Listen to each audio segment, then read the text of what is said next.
Hi again, everybody, from Goss Stadium at Coleman Field on the campus of Oregon State University in Corvallis, along with Casey Lavin, Andrew Henderson, Thomas Rudolph, and Casey and Amy Weiss, and a lot of dear friends here at the ballpark. This is Mike Parker welcoming you to Game 1 of the three-game West Coast League Conference Series between the Corvallis Knights and the Ridgefield Raptors, with the Knights and Raptors heading down the stretch with the rest of the members of the league in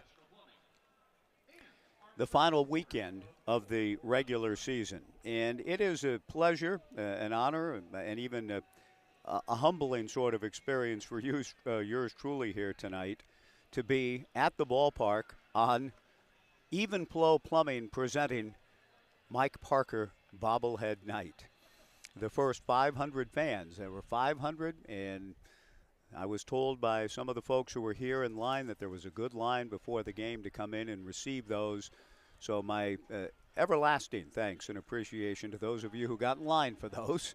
I really love what the folks, the creative people did in creating the Mike Parker bobblehead, and our thanks to Jim and Lisa Hardman, the proprietors of Even Flow, for putting their marketing and sponsorship muscle behind the event. So Even Flow Plumbing, Jim and Lisa Hardman, I hope you're here. Thank you so much. Thanks to all of you for being here and for coming through early and availing yourself of a first in my life, and something I'm honored and humbled by, the fact that a bobblehead night would be created. Dan Siegel, Jen, the late Jen Beaumont, Bree, everybody involved in coming up with the idea. I'm grateful for that, grateful to all of you for listening and tuning our way. I'm also, through the years, have been very grateful for the friendship with the skipper, Brooke Knight. Brooke joins me for the first time all season on one of our live stream pregame shows to kind of get up to date from last night and other matters. So the skipper, Brooke Knight, and we'll begin with, quite honestly, what is on all of our hearts and minds. As joyous as tonight is for yours truly, and indeed an honor to get to be here and see these bobbleheads bobbling around. It's also been a very sad and heavy-hearted day. I spent the day driving up from Port Orford down in the southern Oregon coast to get back up here for tonight. I'll be leaving in the morning to head back down there for a family event in Port Orford. But all the way up, contemplating the news. And it's one of my, while a joyful night tonight, one of the saddest days. I'm just telling you, one of the saddest days I have ever felt is today. So I go to Brooke Knight to feel a little bit better, and the skipper helped me do that. He joins us next after this 2-minute timeout on the Knights live stream and 1240 Joe Radio.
Back at Goss Stadium at Coleman Field, even flow plumbing bobblehead night. We've already talked a little bit about it, so we'll leave that as it presently stands. Appreciate the love from Jim and Lisa at Even Flow, and to the fans coming in, burying those bobbleheads. Thank you very much.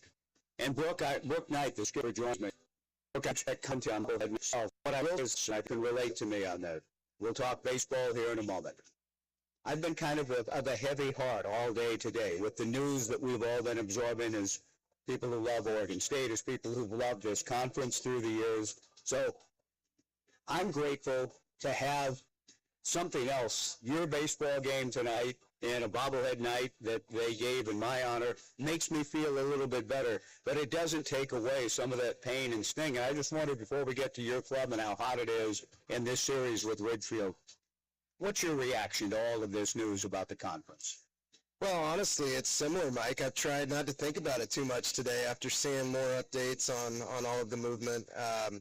I told a couple of friends, I feel like part of my childhood has been deleted, just eliminated in a way, because born and raised here and being a ball boy and bat boy for the teams, and then getting a chance to play here in a couple of different areas. And it's really disappointing. Overall, there's no other way to spin it.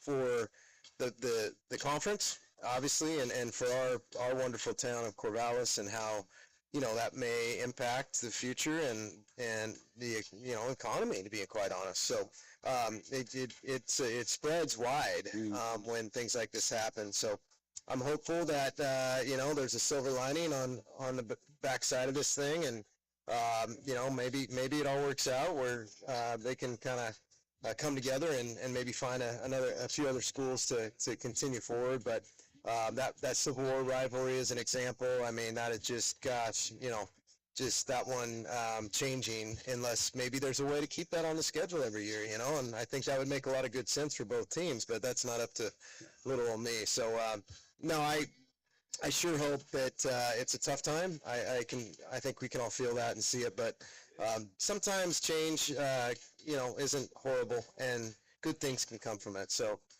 try to look at it with a half glass full mentality, and maybe we come out on the other side shining. Who knows? I appreciate the perspective, Brooke, and I'm also appreciative of the fact we've got a ball game to focus on tonight. I was with a family event last night down in Port Orford in the southern part of the state.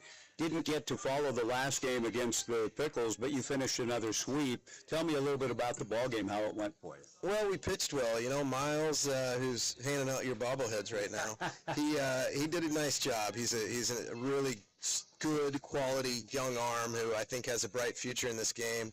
That probably wasn't his best stuff overall, but he's just such a mature competitor for his age, and he was able to just battle through it. He doesn't get overly emotional. He has kind of a really perfect balance for me as a young arm, from a mentality perspective. So he did a nice job leading off, and then, a couple guys behind him. Feisty was, Mr. Reliable for us, as both him and Sean have been, to bridge that gap that we need so desperately sometimes, to keep ourselves in a quality ball game, and throwing up strikes, keep the tempo and the momentum going.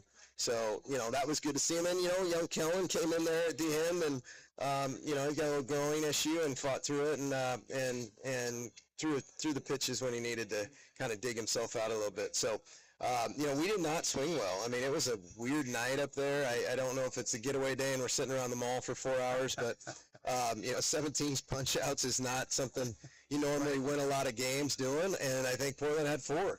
But we continue to put pressure on teams offensively with the run game and the bunt game, and try to manufacture a run here and there. So it was nice to see our guys just, at the end of the day, find a way to get the job done.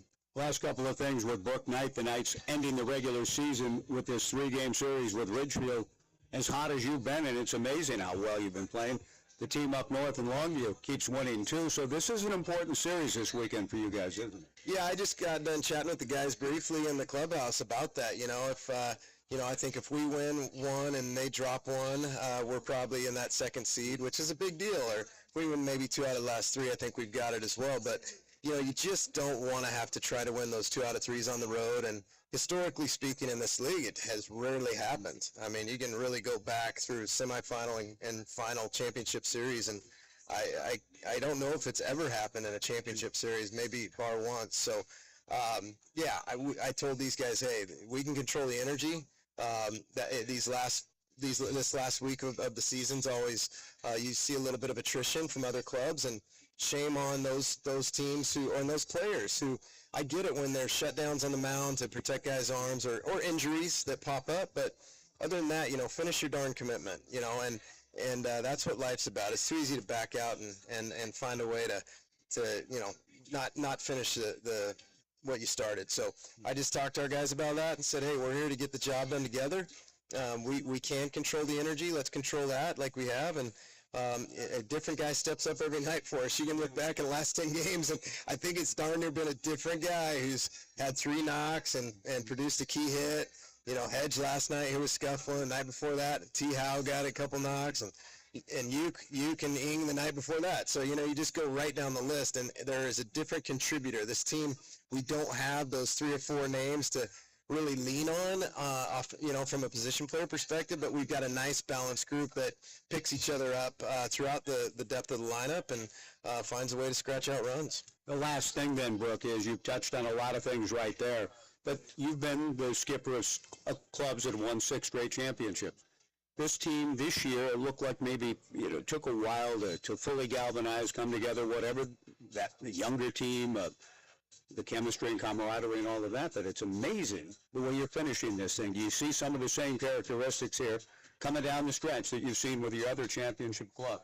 I do, definitely. It did take a little longer for this club, whether, like you said, it was youth or, just not a lot of, other than, we had Quinny obviously coming back, and he's really stepped up in a leadership role. Bringing Mason Lee back halfway through he's such a good guy and does a great job as a teammate, and he's a very good player. And but yeah, it took some time. Some of our younger guys maybe aren't quite as vocal, and but Uni has a lot to do with that. He touches on things every single day with these guys, and I think they get a little shock treatment initially, like, what are we doing? Wow. And then they kind of settle in and go, hey, there's some good messaging here, and maybe I want to listen to what this man has to say about unity and a collective goal and individual egos, and that there's no room for those, and so we just really try to find a way to play unselfishly and, truly not just talk about it. It's really easy to talk about culture in every sport at every level. And half the time it's BS. I mean, you're as a team member and as a coach, when you've got it and when you don't. And when the clubhouse feels good, guys want to show up, and this team showed up as early as any team we've ever had. They love being together. They love spending time together, and it makes a difference when adversity comes fast late in the game. Brooke, it's great to be with you tonight. We're a couple of guys who've been around this conference and this program and all of the great things in this town for a long time. So on a night where they're putting out a bobblehead of me, I'm grateful to get to talk to you. Thanks for taking time, Brooke. I appreciate it. Well, and I'm grateful, Mike, for the opportunity to be interviewed on your bobblehead night, which is well-deserved, and I know a lot of people are excited about it. In fact, Dan made it really clear to all admin, including the coaching staff, that if we were not willing to wait in line, we were not going to get our hands on one of those. So I said, hey, give it a couple weeks, and I'll pick one up on eBay. Okay, good plan, Skip. Thanks for the time. I appreciate it. Thanks, Mike. Head coach Brooke Knight, we've got the lineups in first pitch. The Knights in Ridgefield. In the final weekend of the regular season, the second season begins next Tuesday. We'll talk more about that as we get rolling tonight. Thanks for joining us on Bobblehead Night, presented by Even Flow Plumbing on the Knights live stream in 1240 Joe Radio.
On a bit of a hazy, pleasant 4th of August at Goss Stadium at Coleman Field, we go to work on this final weekend of the regular season, and Caden Siegel gets off to a good start, delivering to Jake Sukata, who hits a fly ball into shallow left. Tai Yukamoto goes out and grabs it.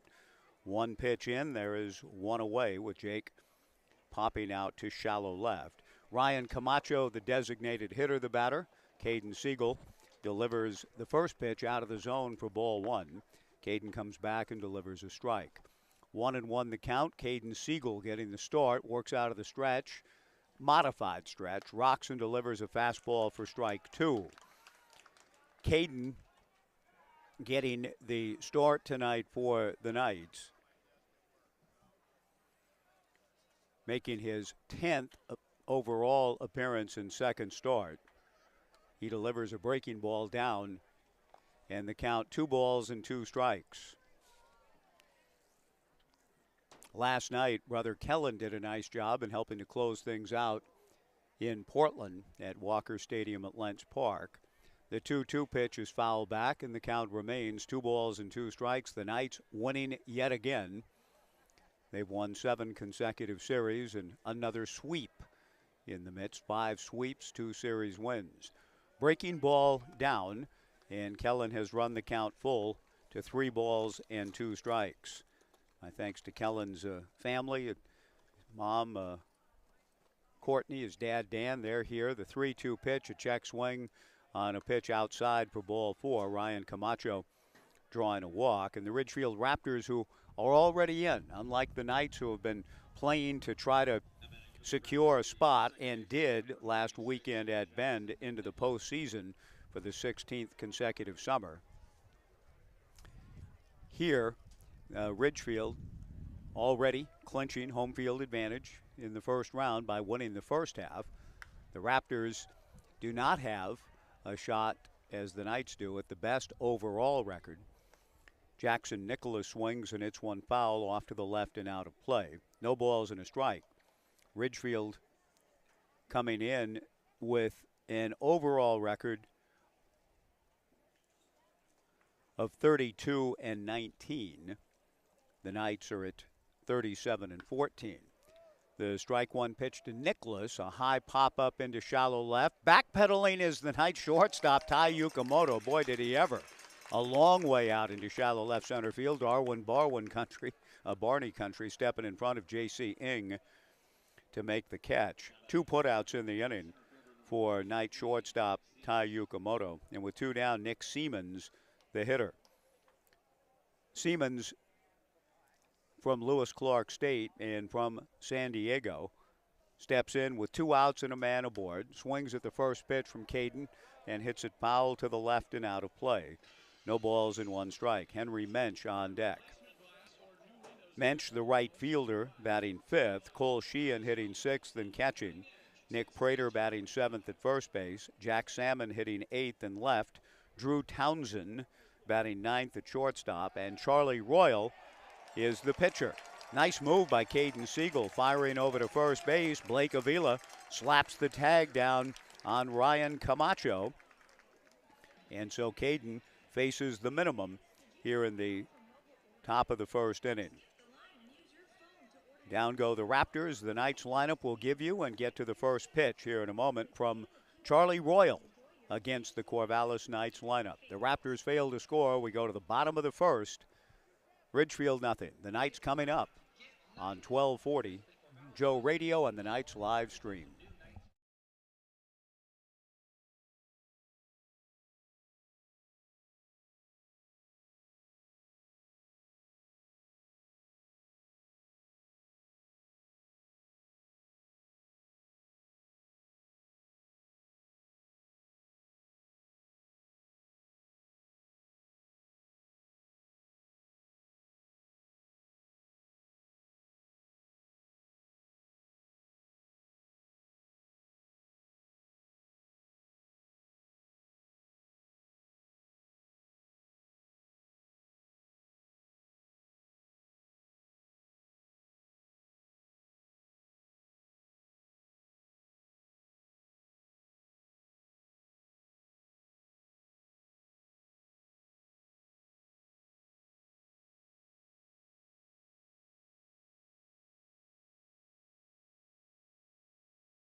Bottom of the first inning, the Ridgefield Raptors failed to score. Now Charlie Royal, with the spelling of Royle, as in that royal girl, silent from Fields in, I think, 1926.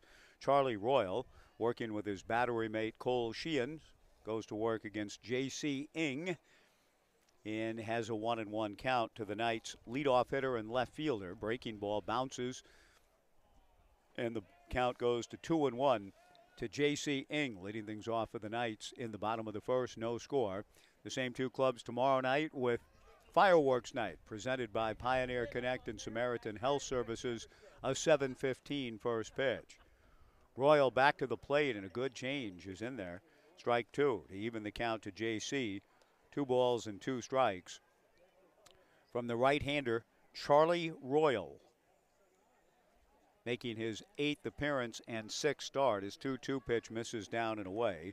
26 2/3 innings, 25 hits, only 4 walks, 27 strikeouts, a record of 3-1, a save, an ERA of 1.68.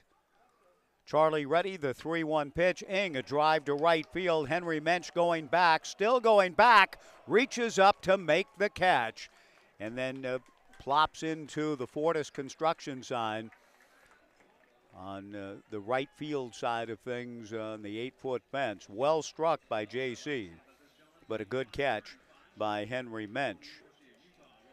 One away, J.C. has been a fixture in the lineup starting in his 46th game tonight. He and Tyler Quinn share the team lead in that category. And actually, Tyler, in getting the start, will be the leader in his 47th start as he steps in and takes a strike from Charlie Royal on a breezy, little bit hazy 4th of August, 2023. The strike one fastball a little low. 1 ball and 1 strike the count. J.C. in left, Tyler Quinn in the 2-hole at third, Sam Stem batting third in right field. Breaking ball misses down from Charlie, and the count goes to 2-1. Ethan Hedges, a big night last night in Portland, batting cleanup tonight, the designated hitter. Blake Avila batting 5th at first base. Quinn swings at a fastball, gets a little piece of it, stays alive. 2 balls and 2 strikes. Mason Lee hitting 6th at second base.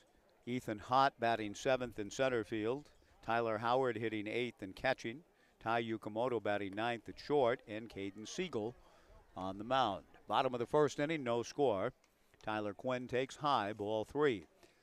Royal, an excellent control pitcher, has a 3-2 count here. Fires to Quinn and issues a rare free pass. Breaking ball down and in for ball 4.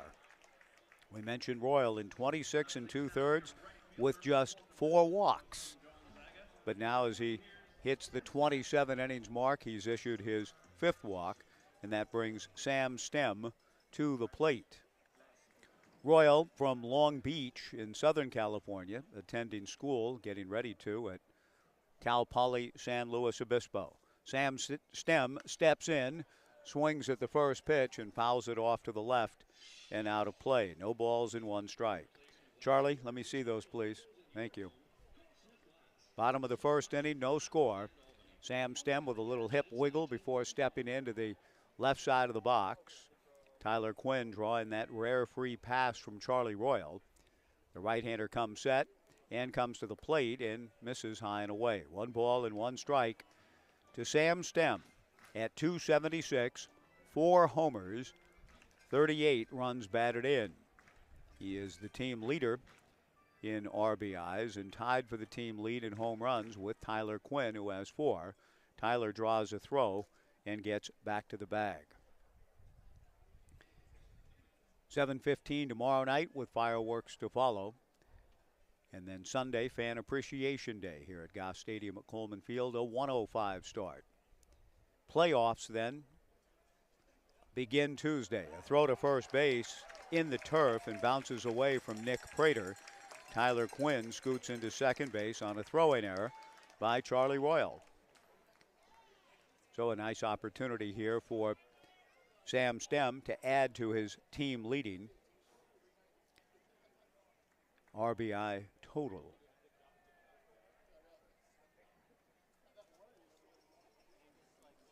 1 ball and 1 strike to Sam. Ethan Hedges on deck. Royal delivers, and Sam gets a little piece of it, fouling it at the plate. 1 ball and 2 strikes. The upshot for the postseason for the Knights, we know that Ridgefield is in as the number 1 seed. The Raptors coming in here with the playoff berth clinched by virtue of the Raptors winning the first half. So they will have home field advantage in the first round. The 1-2 pitch in the turf, holding at second base, Tyler Quinn. 2-2 the count to Stem. The Knights are going to play Cowlitz. We know that. The Knights will either be the 2-3 to the 3 seed, most likely the 2, but as Brooke Knight outlined in our pregame show conversation, you really want the 2 because you want to have 2 games potentially here rather than trying to win 2 on the road to win a best out of 3 series. Stem, a drive to center field, but playable. Nick Siemens goes back, makes the catch. Tyler Quinn tags and will pick up 90 feet. The throw goes into the netting over the head of the third baseman, Jake Sukata, backed up by the pitcher, Charlie Royal, getting into position and doing his job. That throw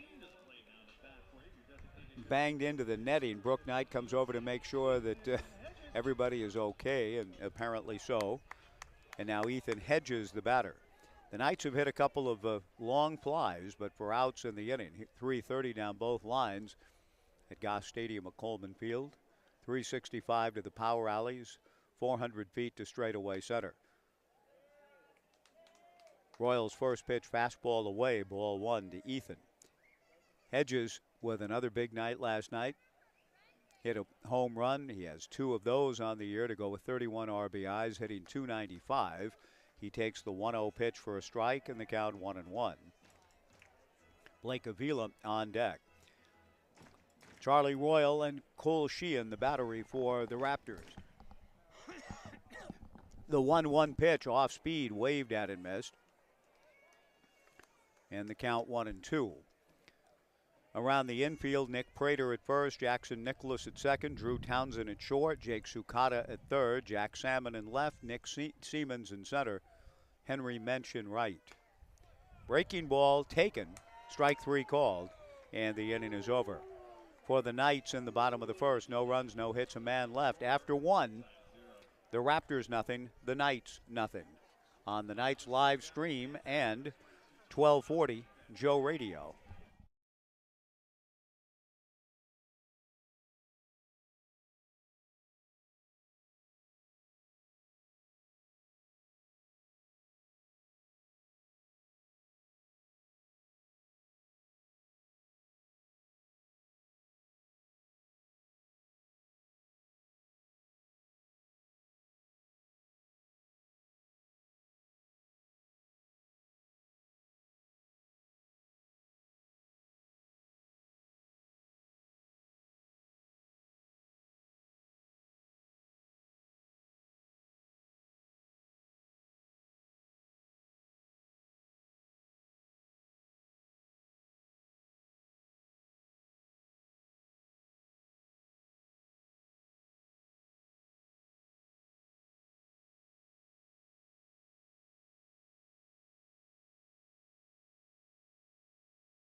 Caden Siegel goes to work on Nick Siemens, leading things off for Ridgefield in the scoreless second inning. Siemens tries to bunt and bunts it foul. No balls and 1 strike the count.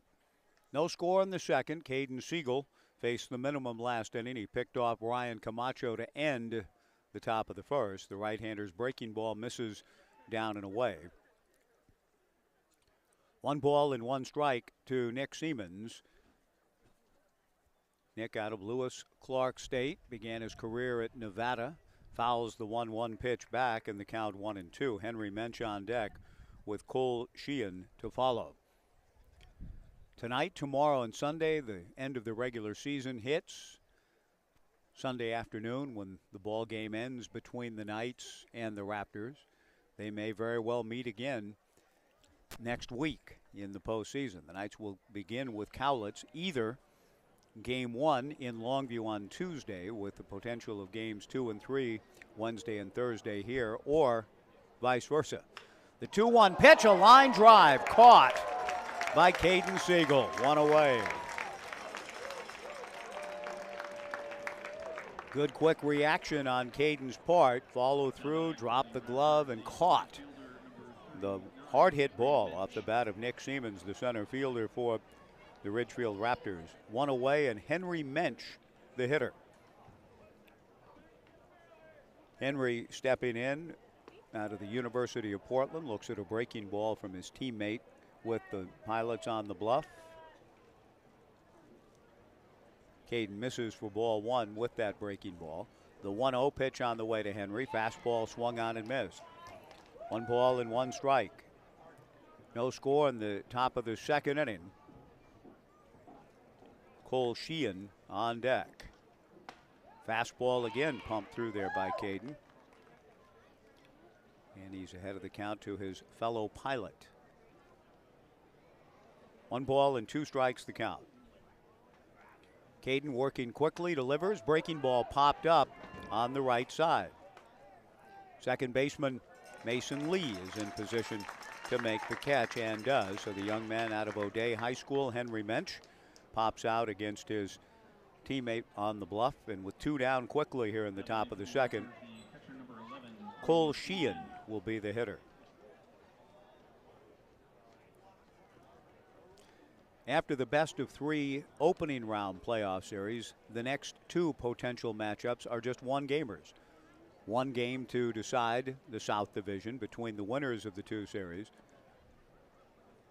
and then 1 game to decide the championship. And those single game scenarios will be played at the team with the highest winning percentage in West Coast League play.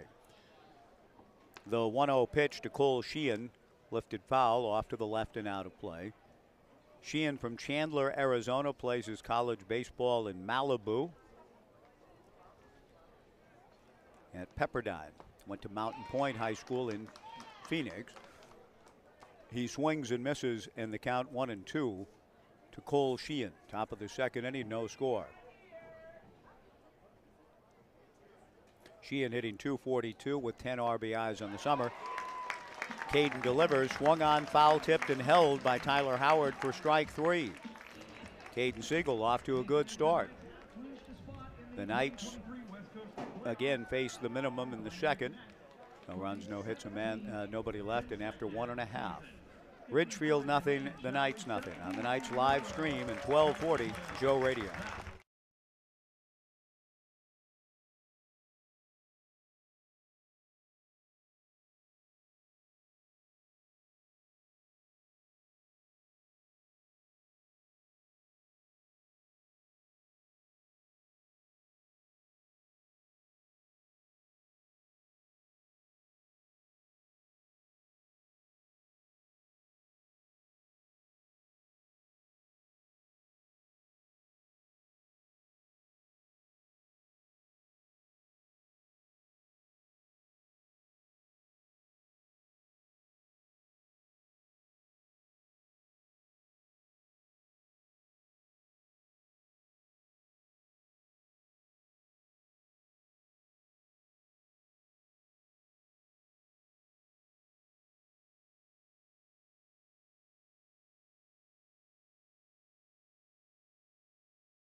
Blake Avila will lead things off for the Knights in the bottom of the second inning. No score. Blake takes a first pitch strike from right-hander Charlie Royal. 0-1 the count. 50-50 raffle going on in the ballpark tonight. Hope that you will make a contribution, and even if you're not here in the ballpark listening, if you are, please get the attention of those selling the raffle tickets going to the Arc of Benton County. The strike one pitch missing to Blake. Royal comes back, and Avila fouls it at the plate. 1-2 the count. The Arc's mission is to enrich the lives of people with intellectual and developmental disabilities and their families through advocacy and programs. And tonight's raffle supports a big event on the calendar every year, the Halloween Dance, a marvelous monster mash. The 1-1 pitch, Avila tried to check his swing, but he went around. And the 1-2 offering, I should say, and down he goes. Back-to-back strikeouts for Charlie Royal. Mason Lee will be the hitter. Avila at .257 starting the night. Couple of homers and 19 runs batted in. Mason Lee, a young man that Brooke Knight cited as one of the things that kind of helped the Knights begin to get back into their proper mode when he joined the club after a brief foray with another organization earlier in the summer. He takes high from the right-hander Charlie Royal. The 1-0 pitch swung on and missed. 1-1 the count. 1 out, nobody on, no score in the bottom of the second. The Mason's leadership ability, his toughness, his commitment, his experience. He swings and pokes one into left center field. Racing in is Siemens, and he slides on his haunches to make the catch. Good play by Nick. 2 down, and Ethan Hott, the batter. So not only those sort of intangibles, but the tangible season he's had since arriving. Mason playing in his 26th game tonight. The numbers don't show the contributions. They don't jump out at you in that respect. 228, no homers, 8 runs batted in, but contributes in so many different ways to help the Knights win. 2 outs, nobody on, bottom of the second, no score. Ethan Hott, another important personage for the Knights in the summer of 23, takes the first pitch low for ball 1. Ethan at .286 with 27 runs batted in. 1-0 the count, 2 outs, nobody on. Ethan a ground ball to Drew Townsend, the shortstop. Scoops it up and throws across, and it's a 1-2-3 frame for Charlie Royal. 2 innings in, a hint of a pitcher's duel coming here with Caden Siegel and the right-hander Charlie Royal matching stuff. At the end of 2, the Raptors nothing, the Knights nothing. On the Knights live stream and 1240 Joe Radio.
Nick Prater out of the University of Puget Sound leading things off for the Ridgefield Raptors against Caden Siegel.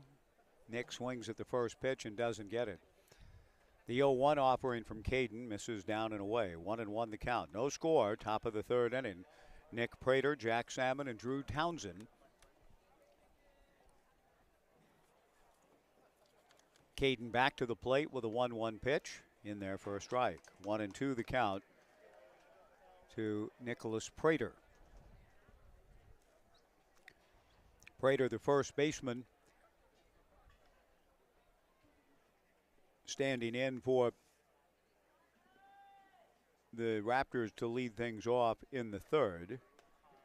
Takes high, ball 2, 2-2. It's only his fourth game this summer, coming to the club late. A lot of attrition this time of year on various rosters. The 2-2 fastball, kind of a one-handed swing, chased and missed for strike 3. The pitch appeared to be up and in, but Prater got his bat started, wasn't able to slow it down, ends up striking out. The second straight strikeout for Caden Siegel. He has 2 Ks in the ballgame. And Jack Salmon, a left-handed hitter, will step in. Salmon from beautiful Newport Beach, California, and attends or will attend Golden West College. He takes a strike. The count 0-1 to Salmon. Jack playing in his 38th game, .239 with a homer and 13 runs batted in. Takes strike 2. 0-2 the count. 1 out, nobody on, no score in the top of the third inning.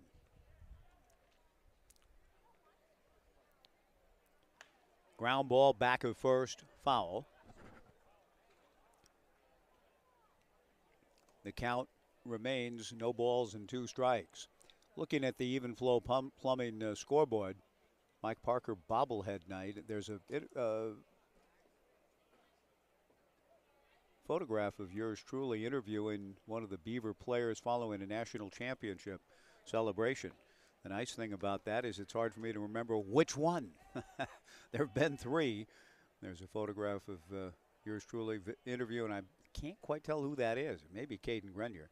1 ball and 2 strikes. That would make it the 18 title. The 1-2 pitch swung on and missed for strike 3. 2 down.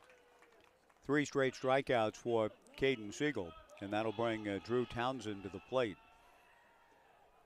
Boy, and just everything, unfortunately, connotes a sense of a twinge, at least, of heaviness and sadness and regret anytime I just start thinking, oh, yeah, I remember. I've known nothing in my life growing up as a college sports fan other than the various incarnations of our league, but from the time I can remember, I was in Southern California watching USC and UCLA and going to games at the Coliseum.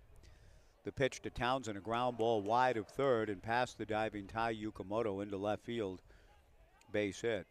Drew Townsend getting a 2-out single. That's the first hit of the ball game, and Townsend is aboard with 2 away. Young man out of Bakersfield. Jake Sukata, the hitter. And so a year ago at this time, we were lamenting the departure of the 2 LA schools. And little did I know when I was putting together a kind of a promotional open for our Joe Beaver show locally, invoking the great Professor Tom Lehrer and Who's Next, that there would be quite a few more. Not just one answer to that. A lot of who's next. Well, these guys, these guys, these guys, these guys, these guys too. A throw to first base, and back to the bag goes Drew Townsend. But again, tonight's not the night for such heaviness and sad speculations. No, plenty of time for that. It's great to be here at the ballpark on a pleasant Friday night. Thanks for joining us. Another line drive base hit to center field. Jake Sukata with a solid single to center field. Drew Townsend stops at second. Sukata following up the base hit by Drew Townsend with one of his own. And a good opportunity here for Ridgefield to get on the board.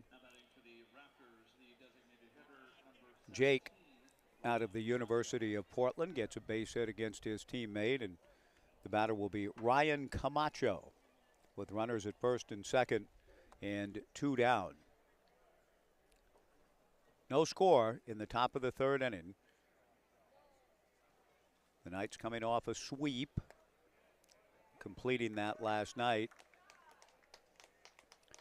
at Walker Stadium at Lentz Park. Ryan Camacho out of College of the Canyons. The right-handed hitter awaits the strike one pitch coming from Caden Siegel. Caden misses outside and the count 1-1. No score, top of the third inning. Back-to-back base hits with 2 down after consecutive strikeouts to open the inning. Siegel back to the plate, a broken bat, ground ball slowly wide of first. Caden's got to hurry, and he didn't get there in time. Some miscommunication on the infielder's parts. That's a ball that Avila should have let the second baseman Mason Lee get. Caden Siegel thought that that's what would be what would unfold. Or pardon me, Blake ranging far to his right on a slow roller broken bat. And whether the side of the bat twirling out to the field may have distracted for a moment the Knights defenders, Avila probably should have stayed home and let Mason Lee make the play. Caden Siegel did not immediately race over to cover, and he had to try to find an extra gear, got to the bag, but not in time. So Camacho is aboard on a broken bat infield single to load the bases. Jackson Nicholas takes a strike, the count 0-1. Nicholas from Arlington, Texas, and the University of Oklahoma. No balls and 1 strike. Caden comes back and delivers on the inner half for strike 2. 0-2 the count. And even seeing those names juxtaposed brings it all sort of back. The beginning of sorrows, as it were. Texas, Oklahoma. Well, where are they now? Oh, okay. I know. USC, UCLA, and world without end. Amen. The strike 2 pitch is lined into right field, base hit. Drew Townsend scores. Rounding third is Jake Sukata. The throw to the plate is a good throw, and the tag made by Tyler Howard. The runner trying to slide in. Jake Sukata line supine and is now helped up. He's going to be all right. He was stunned for a moment by the tag, and the great throw by Sam Stem to minimize damage. Jackson Nicholas gets the RBI base hit, scoring Townsend. But Jake Sukata is thrown out at the plate by Sam Stem 9-2, and the inning is over. However, 4 consecutive singles end the top of the third inning. And Ridgefield does get on the board first, and Sukata looks as though he's going to be all right. 1 run on 4 hits, no errors, 2 left. We go to the bottom of the third at Goss Stadium at Coleman Field. Ridgefield 1. And the Knights nothing on the Knights live stream and 1240 Joe Radio.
One to nothing as we go to the bottom of the third inning. The Raptors breaking through with a run on 4 consecutive hits. Tyler Howard will lead things off against the new pitcher for the Ridgefield Raptors, Joseph Jasso. And the first pitch from Joseph to the plate, breaking ball just misses. And the count 1 ball and no strikes. Tyler Howard, Tai Yukamoto, and J.C. Ng in the third.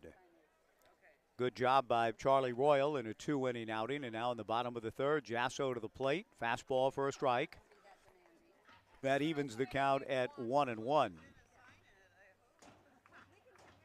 Jasso making his 10th appearance, 24 and a third, 24 hits, 15 walks, 9 strikeouts, a record of 1-0, an ERA of 3.32. And Joseph to the plate and misses. 6'2", 180-pounder, an incoming freshman, and it doesn't say where on my roster. And my apologies, particularly to Raptors fans who may be accessing our live stream tonight. The craziness of the last few days has precluded yours truly from the usual research that I do, and it's fairly extensive. I hope for the most part listeners would bear that out in terms of background, and so I'm trying to look up some of these young men as we go. I've been driving up and down and across the state. My mother-in-law passed away. We have a funeral service in Port Orford tomorrow and Sunday, an ash scattering service and things going on with family. So Port Orford and back in the last, I just haven't had time to sit and work. And off the grid in the campground we're staying at. So my apologies. I'm going to need to look up the new pitcher, Jasso, to see. It says he's a freshman and he's from Southgate, California. And he walks Tyler Howard to open the night's third, and Tai Yukamoto, the batter, and Yukamoto not bunting, first ball swinging, strokes it into right field, base hit. Henry Mensch will get the ball back in. Tyler Howard stops at second. Yukamoto a base hit. Brook Knight eschewing bunt. So often a practitioner of the short game, particularly deep in the order, but he'll bunt anywhere. A leadoff walk is not followed by the typical Coach Knight stratagem of moving the runner with a bunt. He turns Yukamoto loose, and Tai climbs over the 300 mark with that base hit. 17 runs batted in. Now J.C. Ng is likely to be bunting. He flied to right field in the first. 1-0 Ridgefield, bottom of the third inning, game 1 of the final 3-game series. J.C. does show bunt, spins out of the way of the pitch, coming at him hard, down and in. Ball 1, 1-0. So I'm going to take a moment to do a search on the fly of young Joseph Jasso to see where his landing spot is. Ng puts a beautiful bunt down. Jasso bare hands, throws to first, and makes a great play to get J.C. Ng. Off balance, kind of rocking back on his heels. Jasso does an excellent job just to get an out. Now Ng gets his job done on the sacrifice 1-3. But that was an excellent play by an athletic-looking young man in Joseph Jasso, out of the Southern California area, getting ready to face Tyler Quinn. Quinn with a chance to get the Knights even with a scoring fly ball. He swings, and it's a ground ball that'll get the job done. Jackson Nicholas charges and gloves and throws to first. The second baseman retires Tyler Quinn, but on the play, Tyler Howard in to score. Quinn gets the job done, and the Knights pull even at 1. Tyler Quinn with his 35th run batted in.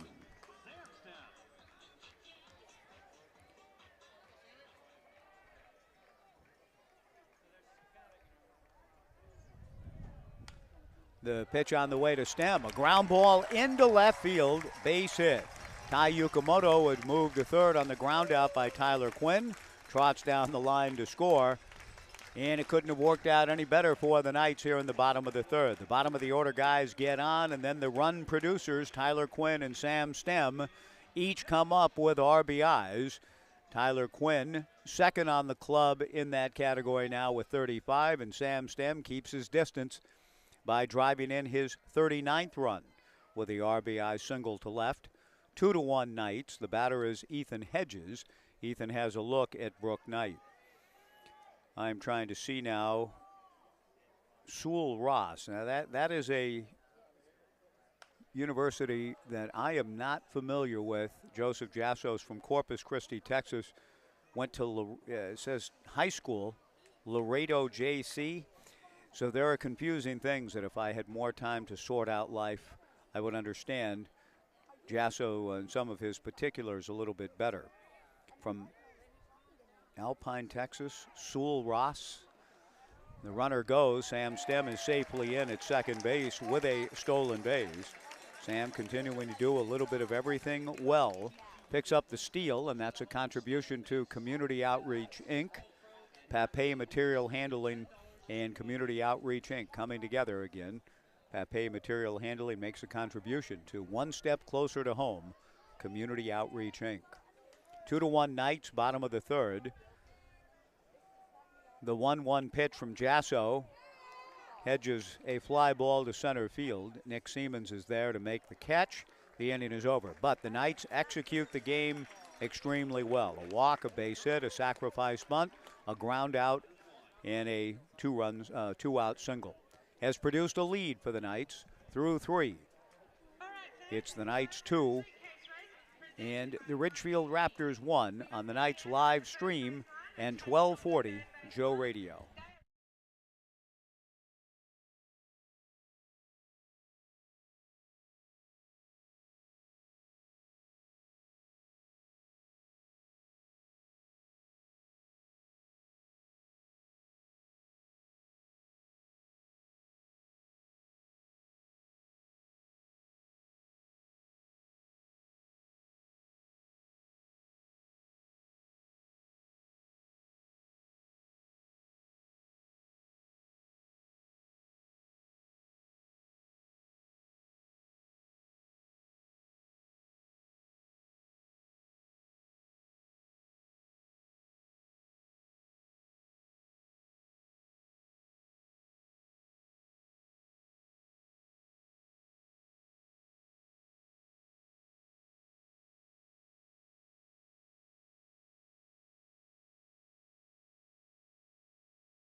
Through 3 innings at Goss Stadium at Coleman Field, the Corvallis Knights 2 runs, 2 hits, and no errors. Ridgefield 1 run, 4 hits, and 1 error. Caden Siegel to Nick Siemens.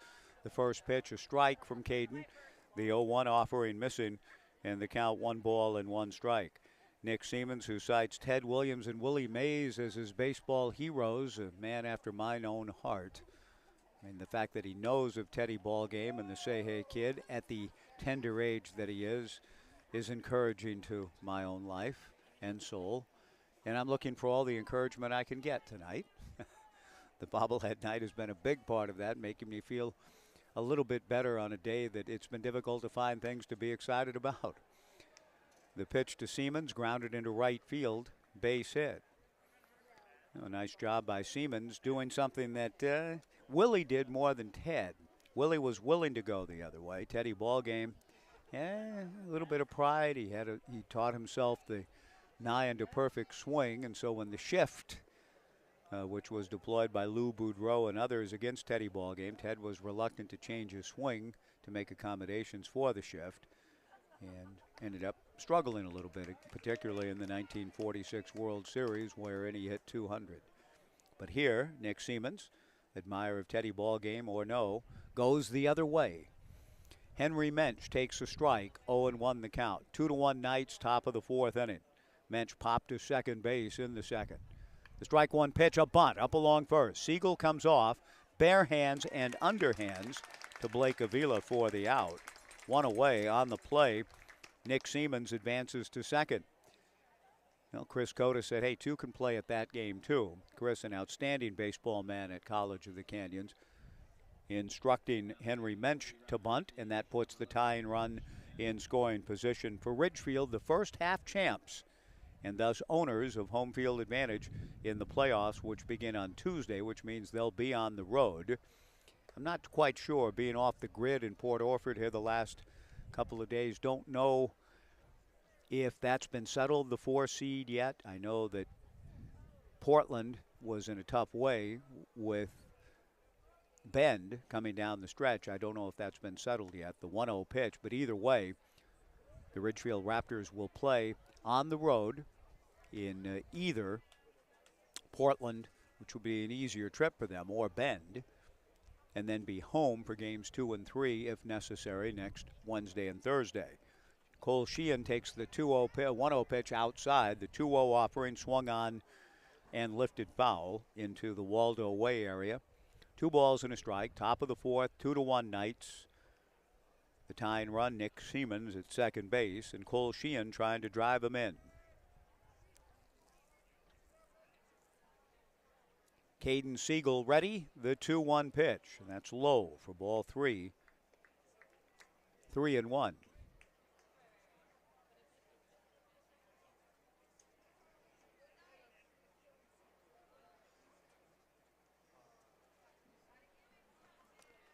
Three balls and a strike, partly cloudy, a little bit hazy Friday night. The pitch on the way to Sheehan, lifted to center field and playable. Ethan Hott moves back to make the catch. Siemens tags and will make it to third without a throw. 2 down in the inning, and Nick Prater will be the batter. Knights baseball presented in part by our friends at Best Western Corvallis. When you visit Corvallis to catch Knights baseball, we encourage you to stay at the Best Western Hotel, the official hotel partner of your Knights. The biggest hotel rooms in the city, an outdoor heated pool, convenient locations to so many things, including this, our beautiful ballpark. Wherever life takes you, Best Western is there. Nick Prater, a fly ball to center. Ethan Hott backs up a few steps and gloves this one as well, and it's a nice job by the right-hander Caden Siegel. Allows a leadoff single, but strands the tying run at second. We are through 3.5. It is the Knights 2 and the Ridgefield Raptors 1 on the Knights live stream and 1240 Joe Radio.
Two to one Knights as we move to the bottom of the 4th inning on a hazy Friday here in Corvallis.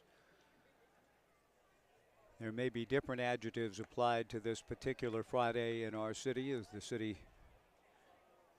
deals with the news, and 3 more leaving for the Big 12, 2 for the Big 10, Arizona State and Utah off to the Big 12, Oregon and Washington to the Big 10, and our beloved conference of 108 years essentially gone. Now, in name, whatever the name may be or whatever it is that happens going forward, it's just, again, very difficult to come to grips with, very difficult to understand, to accept. A wide range of emotions for yours truly, and so many, deeply affected by all of this. In the meantime, a ball game for the Knights to try to win, and the sun comes into play here. A line drive. The third baseman, Jake Sukata, with a line drive right in the sun. Kind of tried to duck down, and that instinct for self-preservation, which I suppose the aforementioned schools were all engaged in the last few weeks. Anyway, that on a more micro level, Sukata kind of ducking out of the way to make sure he didn't get hit by the line drive. Blake Avila gets an opposite field base hit. That's Sun ate it, but he hit it hard, so good for Blake. Mason Lee, the batter. 2-1 Knights in the bottom of the fourth. Mason takes a strike. The count 0-1.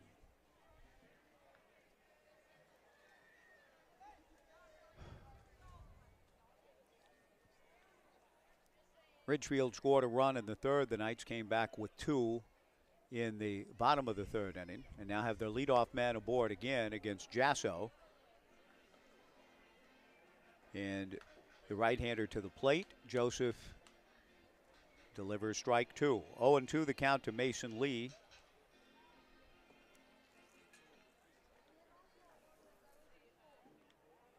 Out of the stretch works Joseph. Jasso on to Sewell Ross in Alpine, Texas. And I have to say, I think I've seen that one other time in my history of putting together rosters through the years, but it's not one I've seen very often. 0-2 the count. From the stretch, the right-hander delivers, swung on and fouled. For the first time, we have some action into Urchin Alley. And the youngsters are giving chase. That's a sight I've enjoyed through the summers here at Goss Stadium at Coleman Field. A summer that will feature playoff baseball for the 16th consecutive August. No balls, 2 strikes, nobody out. 2-1 Knights in the bottom of the fourth. Blake Avila at first, held on by Nick Prater. Breaking ball, fisted foul past Coach Nags. The count remains no balls and 2 strikes.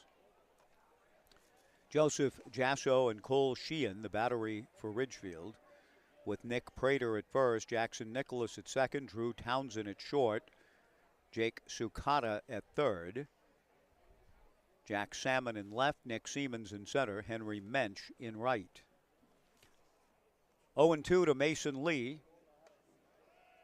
Jasso delivers high and inside. 1 ball and 2 strikes the count.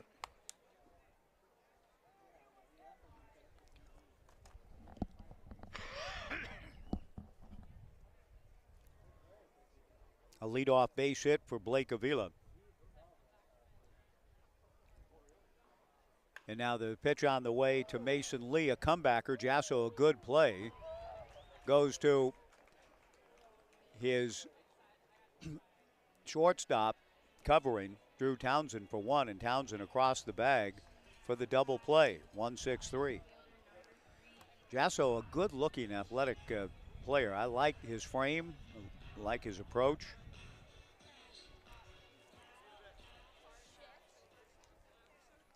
And getting ready to attend Sewell Ross State University in Alpine, Texas.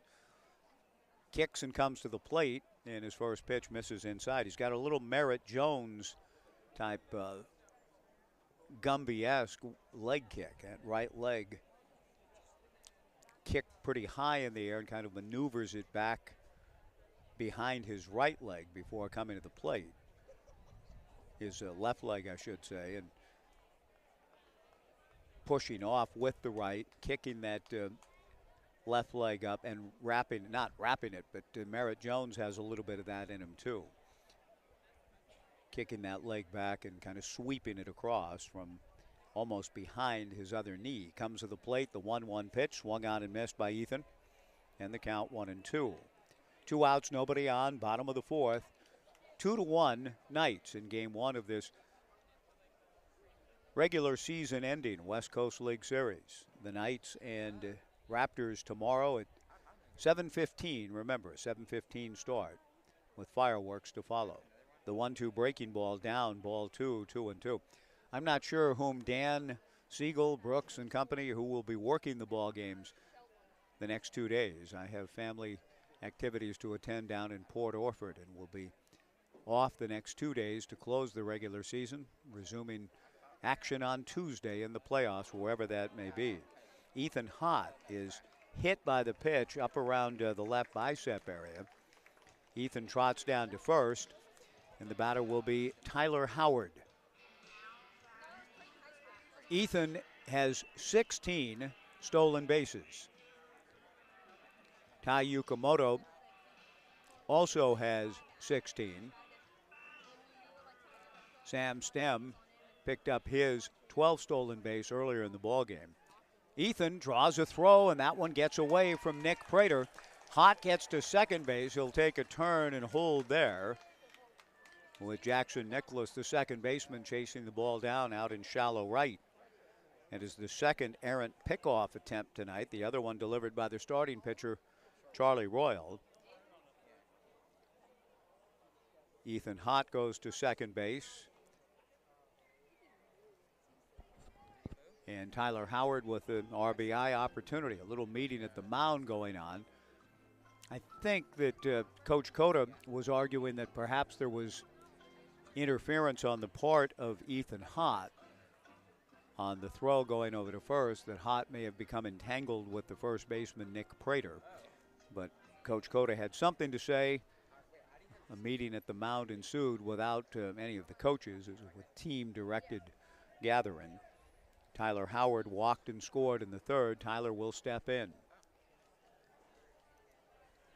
2-1 Knights, bottom of the fourth, a chance to add on.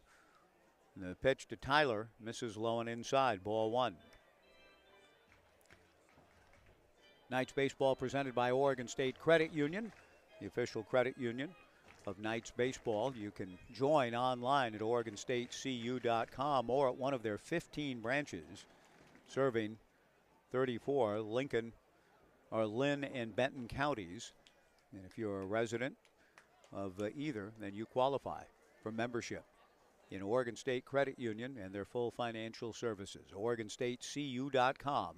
Oregon State Credit Union, investing in all of our communities and dedicated to creating financial solutions towards making local lives better. The 2-0 pitch to Tyler Howard, in there for a strike, and the count 2-1.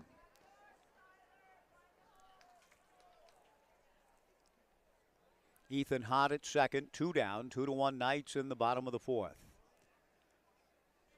Hott's going to third. The 2-1 pitch, a strike, no throw to third. And Ethan just picks up his team leading 17th stolen base.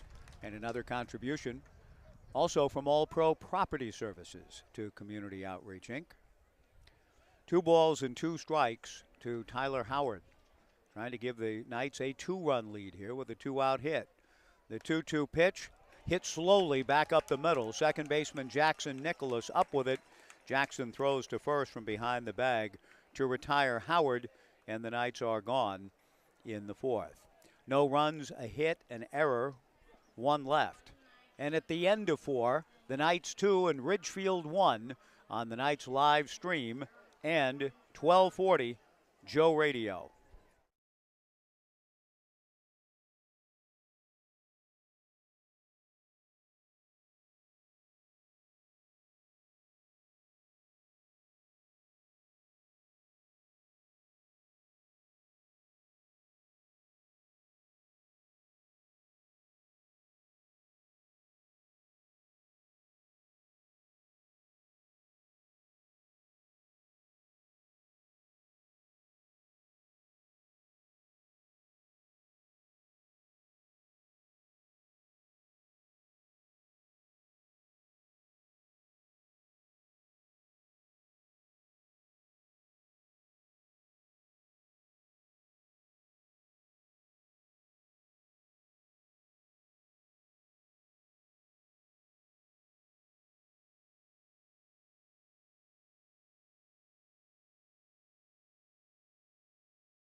2-1 Knights as we go to the top of the fifth inning. Right-hander Caden Siegel goes to work on Jack Salmon and has fallen behind to the left-handed hitter. 2 balls and no strikes. Jack struck out in the third. The right-hander ready, comes back to Jack, who lifts one foul down the left field line and out of play. 2 balls and 1 strike. Top of the fifth, Caden trying to put himself in position to perhaps get a win here, going the required 5. The pitch to Salmon, blasted to center. Back on the ball goes Ethan Hott, still going back on the run, reaches up to backhand it. 1 away.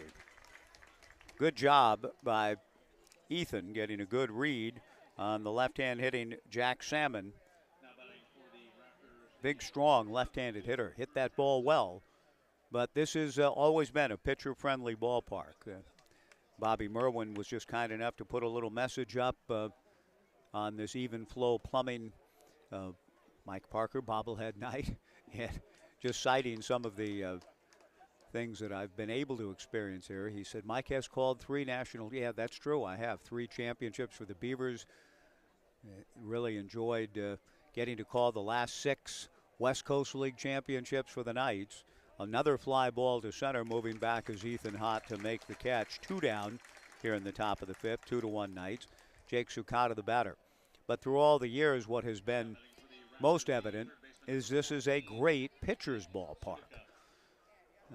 We've seen the brilliance of some of the Beaver pitching staffs win Pac-10 and 12 titles. One more opportunity for that coming up in the following spring. One more time to win a Pac-something title. Unbelievable, even think about it not happening again. Little slow roller back off the mound. Siegel comes off. He thought it was a fair ball. Siegel pounced on the ball halfway between the plate and the mound, and the home plate umpire calls it a foul ball, kind of belatedly.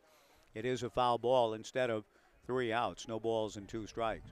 But through the years, whether Jonah Nickerson, Dallas Buck, Kevin Gunderson, Mike Stutz, Jorge Reyes, Joe Patterson, and Andrew Moore, Matthew Boyd, Jace Fry, Sam Gaviglio,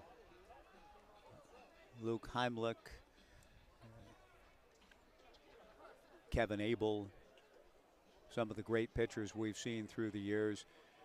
They have enjoyed pitching in this ballpark. It is a pitcher's friendly yard, and we saw an occasion of that. Jack Salmon hit a ball that would be a tough out, maybe even gone in Portland, and a tough out in other places, and Ethan Hott was able to get a good read and chase it down.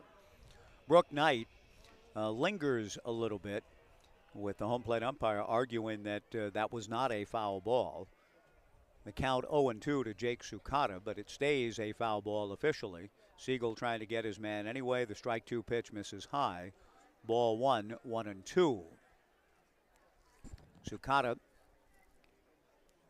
against his former teammate takes the 1-2 pitch. Strike 3 called. So Siegel does get his man after all. And Caden retires the Ridgefield Raptors in order. And we are through 4.5. It is the Knights 2 and the Ridgefield Raptors 1 on the Knights live stream and 1240 Joe Radio.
Right-hander Joseph Jasso ready to go to Tai Yukamoto, leading things off for the Corvallis Knights in the bottom of the 5th inning.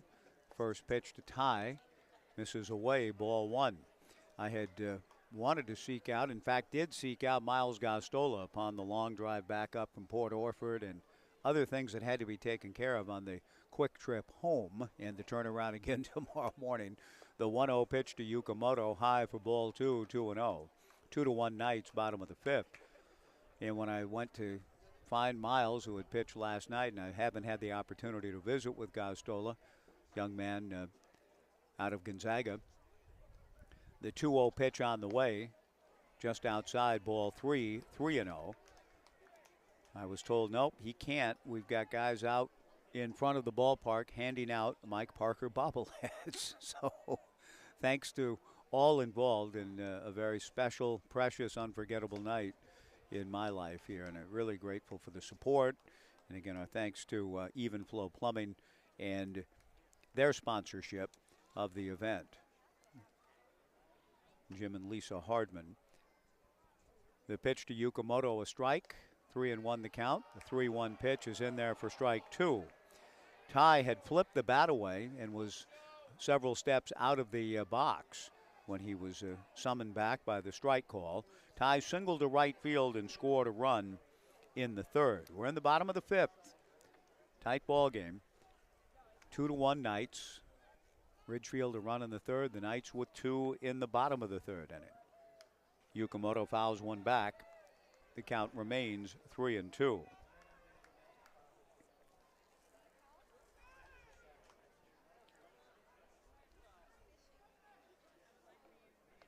Tai Yukamoto, J.C. Ing, and Tyler Quinn against Ridgefield right-hander Joseph Jasso. Yukamoto fouls another one back. The count remains 3 balls and 2 strikes. Pretty good crowd on hand here coming down the stretch. Been another great season of Knights baseball. And the Knights will begin their quest officially for a 7th straight West Coast League Championship Tuesday, either here or in Longview. My sense is it'll likely be at Story Field in Longview. The 3-2 pitch this time is ball 4. And Tai Yukamoto aboard. And the Knights have their leadoff man on for the 3rd consecutive inning. J.C. Ing, who has flied to right field and sacrificed the 2 runners into scoring position back in the 3rd, will come to the plate.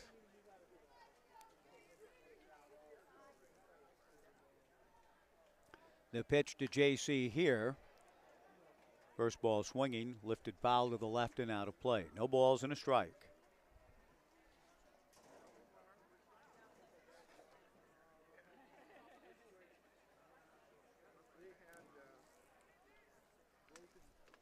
Jasso picking up for Charlie Royal.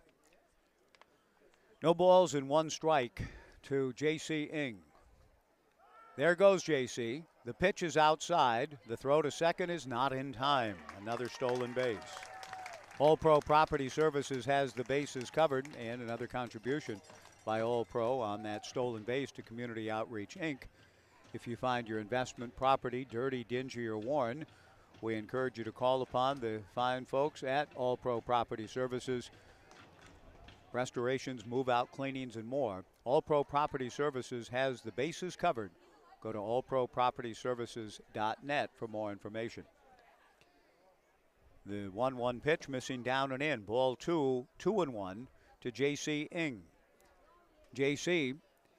with the Knights leading 2-1, and the big RBI men coming up behind him in Tyler Quinn and Sam Stem, at least hoping to get the runner moved. And he chops one foul up along first. That evens the count at 2-2. Tai Yukamoto drawing the leadoff walk. A steal of second, so he's there with nobody out. A good opportunity for the Knights to break through and add to their lead here in the bottom of the 5th inning.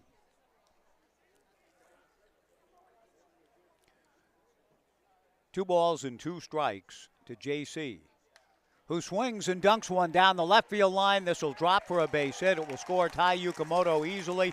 J.C. Ing digging for second. The throw will not be in time.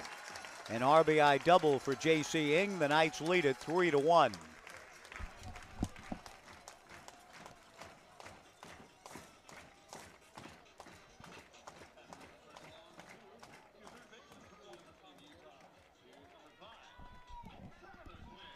JC with his 26th RBI of the year. When I talk about the big RBI guys coming up, JC essentially saying, don't leave me out of that. He's been a big-time producer in the clutch this year. He gets his 7th double. JC has hit around the 230 mark most of the year, but boy, it's been a very productive 230 to be sure. And his double gives the Knights a 3-1 lead. Sam Stem, the batter. Sam has flied to center and singled home a run. He takes the first pitch, or Tyler Quinn, I should say, the batter, takes the first pitch outside for ball one. Tyler now is going to try to bunt. He's going to move the runner with the bunt. The play made by Jasso over to first for the out, but a good play by Quinn, getting the sacrifice 1-3 and moving J.C. Ing to third with one out. And Sam Stem, the batter, ideal guy to have at the plate to add to the Knights' lead here in the bottom of the 5th inning. 3-1 Corvallis.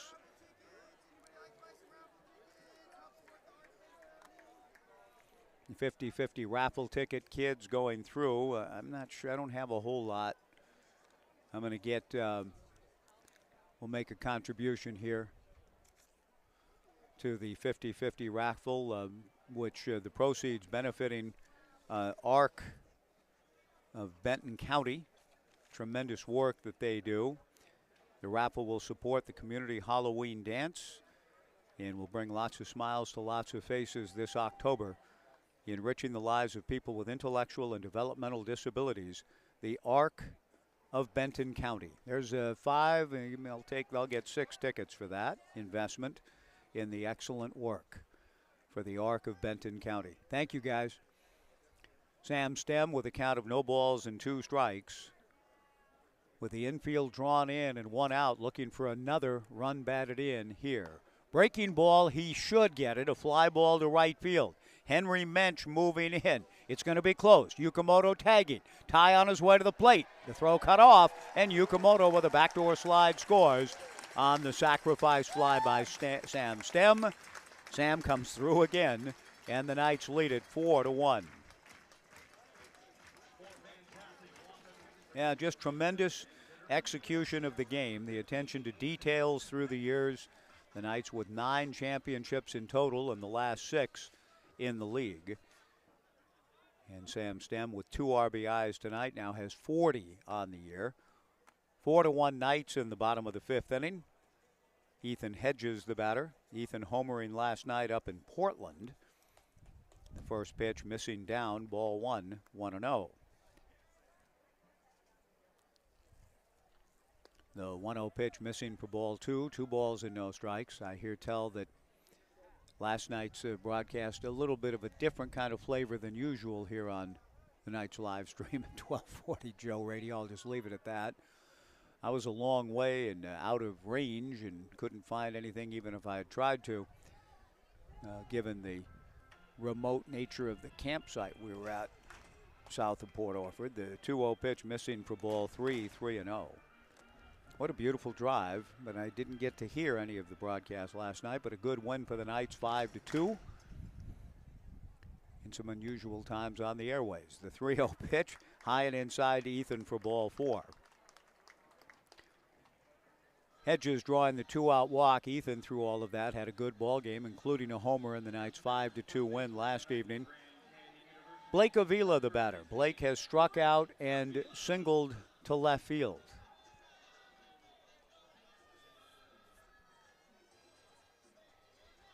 Hedges gets his lead from first, and we're going to see a visit here now with the pitching coach heading out to visit with Joseph Jasso. The Knights with a 4-1 lead here in the 5th. Knights baseball is presented by our friends at First Alternative Co-op, 2 locations, in fact, in Corvallis.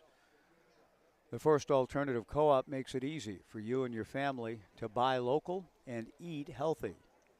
Be sure to stop by First Alternative Co-op, sample their delicious deli, their salad bar, fresh brewed coffee, house-made pastries, and so much more. Everyone is welcome at the First Alternative Co-op. Blake Avila will step in against Joseph Jasso. The Knights have scored 2 in the inning to up their lead to 4-1. Avila takes a fastball from Joseph for a strike. 0-1 the count. Brooke Knight going through the signs at third. Ed Nags coaching at first. No balls and 1 strike to Blake Avila.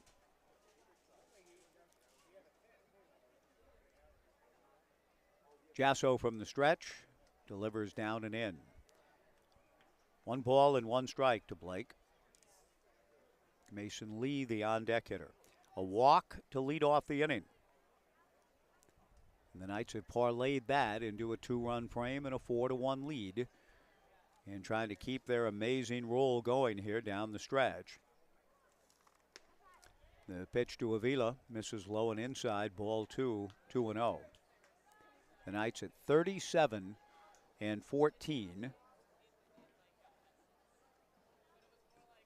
20-4 in second half play. Cowlitz, though, has kept the pressure on. The Knights, even with their amazing run, have not clinched the second half. Cowlitz has been matching the Knights win after win after win, keeping the pressure on. The Knights still with a magic number of 2 over these last 3 games. Any combination of Knights wins and Cowlitz losses would secure the Knights the 2 seed.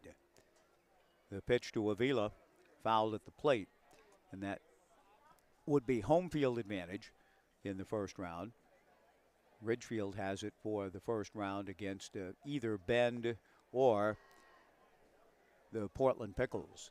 Off speed, swung on and missed by Blake Avila for strike 3 to retire the side. However, the Knights get 2 runs in the inning, 2 walks, an RBI double for Ng, and a sacrifice fly for Sam Stem. We're through 5, the Knights 4, and the Ridgefield Raptors 1 on the Knights live stream and 1240 Joe Radio.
We go to the top of the 6th inning, leading things off for the Ridgefield Raptors, Ryan Camacho, and he hits a line drive, base hit to right field. Sam Stem gets the ball back in.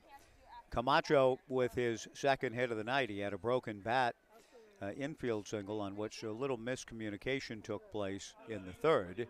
Here he gets a leadoff single, and we'll see what that might mean for the Raptors. It's the 2nd time they've had their leadoff man aboard. The Knights have scored 4 runs over the last 3 innings. They've had their leadoff man on in each of the last 3. We'll see if Coach Cota's club can parlay the leadoff base hit into something good. They're down 4-1 in the 6th. Jackson Nicholas takes a strike, 0-1 the count.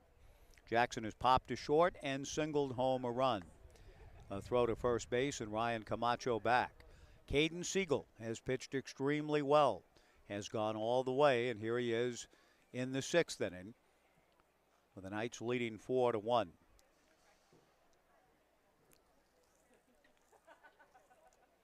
From the stretch, Caden delivers and misses low and inside. 1 ball and 1 strike.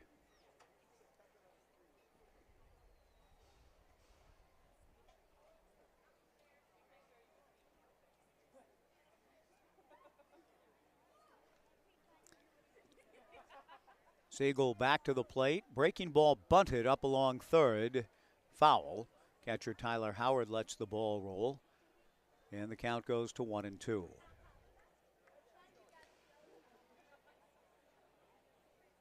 Coming down the stretch of another enjoyable summer, successful summer on so many levels here with Corvallis Knights baseball.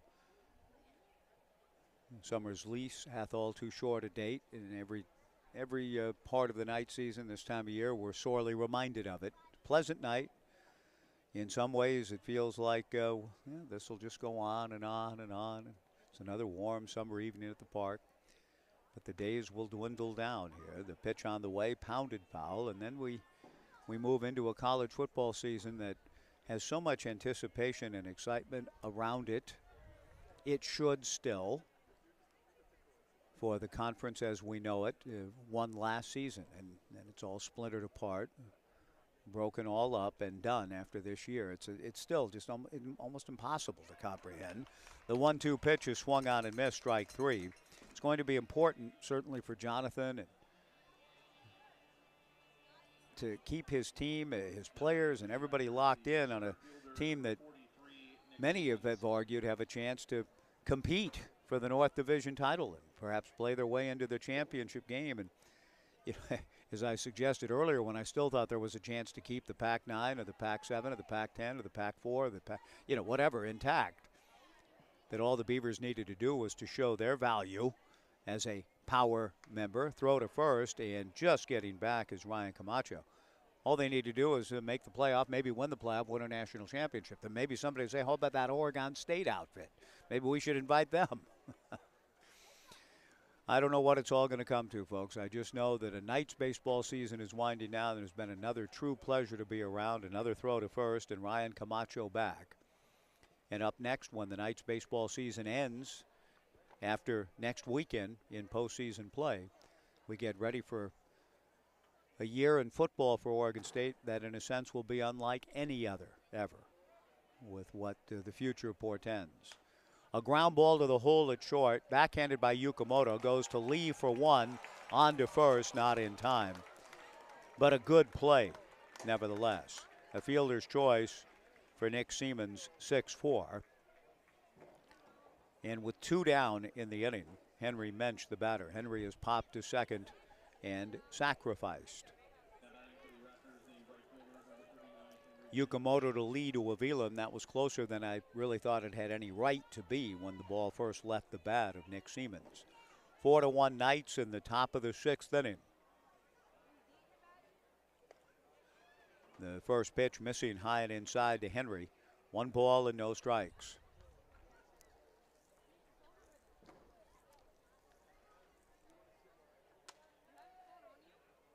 Kids are throwing something against the brick wall en route to Dixon Recreation Center down in Urchin Alley. Yeah, I'm glad. I don't think it's one of those items they were given before the game. No, yeah, I think it might be a ball of some sort. But nice to see a baseball being played by the youngsters off the brick wall. They're enjoying themselves out in the alley. The Knights enjoying a 4-1 lead here in the 6th. Another throw to first, and back to the bag steps Nick Siemens. Nick has hit the ball well tonight. Lined out in the 2nd, singled to right field in the 4th, and the ground ball here didn't smoke it, but he hit it to the hole at short and thus averted a double play.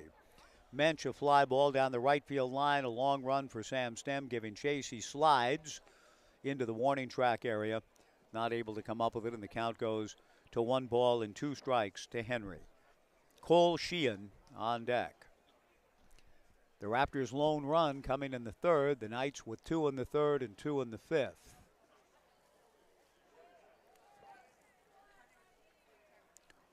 1-2 the count. Caden Siegel has gone all the way. The right-hander kicks and delivers just outside. Ball 2, 2-2.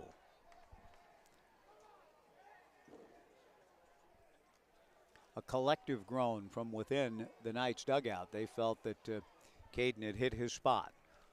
2 balls and 2 strikes, or wherever Papa Siegel is. Dan might have thought the same thing. Fastball away, ball 3, 3-2. Boy, what a life for Dan.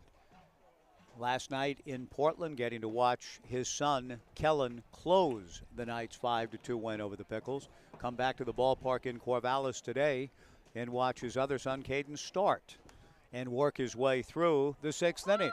A pop-up on the right side. Second baseman Mason Lee squeezes it, and indeed, Caden has gone 6. So the Siegel brothers have been taking care of business the last few nights, the last couple of nights in Portland and here in Corvallis. In the inning, a leadoff single and nothing more, and we are through 5 1/2. The Knights 4, and the Ridgefield Raptors 1 on the Knights live stream and 1240 Joe Radio.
Bottom of the 6th inning, the Knights leading 4-1. First ball swinging into the alley she goes. Mason Lee hitting one to the youngsters who scatter quickly, giving chase to trying to grab the foul ball. The strike 1 pitch from the new pitcher for the Ridgefield Raptors, a right-hander, is swung on and fouled at the plate, Andres Gonzalez. And again, the roster that we were provided that I did not have time to vet has a name and nothing else. The pitch on the way to Lee, poked into shallow right, base hit. Mason Lee has flied to center, grounded into a double play. So let me take a look at what I can find about Andres Gonzalez without the usual time to carve out in preparation. And again, my sore apologies. The players involved and their families deserve better than that. Okay, Andres Gonzalez. several names that come up on that. I'm going to ask, can you do a little search on Andres Gonzalez to see where there's nothing on the roster. I can't find anything on the young man. Andres with a count of no balls and a strike to Ethan Hott. Fastball hit foul by Hott into Urchin Alley again, and the count 0-2. Not even a height, not even a weight, not even a college, not even a hometown. And so when I put in Andres Gonzalez into a search engine, the problem is without any specifics to give, other guys that I know can't be him come up. So I'm still working on it. The pitch on the way is a wild one to the backstop. Down to second base goes Mason Lee. Ethan Hott with a count of 1 ball and 2 strikes.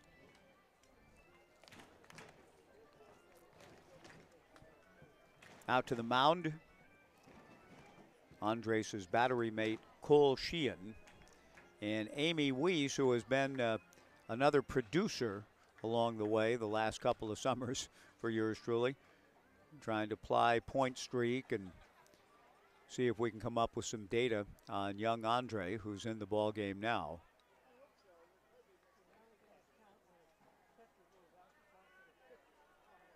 One ball and 2 strikes. Too many choices at this point. We'll narrow it down here, I hope, in a moment. The 1-2 pitch from Gonzalez way outside, backhanded. And staying at second base, Mason Lee.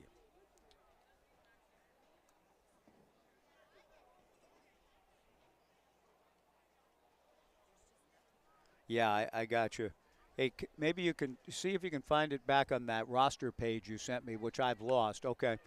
The pitch on the way to Hott, a fly ball into center field. Coming in a hurry is Nick Siemens to make the catch. One away, and Tyler Howard, the batter. Tyler's had a good ball game. He walked and scored in the 3rd, grounded out in the 4th inning.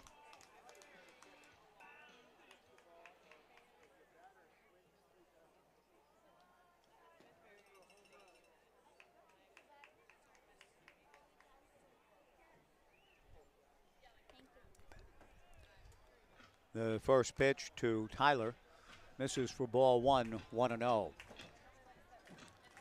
So nothing on that. So even the point streak is just blank. It's a blank on Andres Gonzalez. So our apologies. We'll keep the search on. I won't be with you either of the next 2 nights.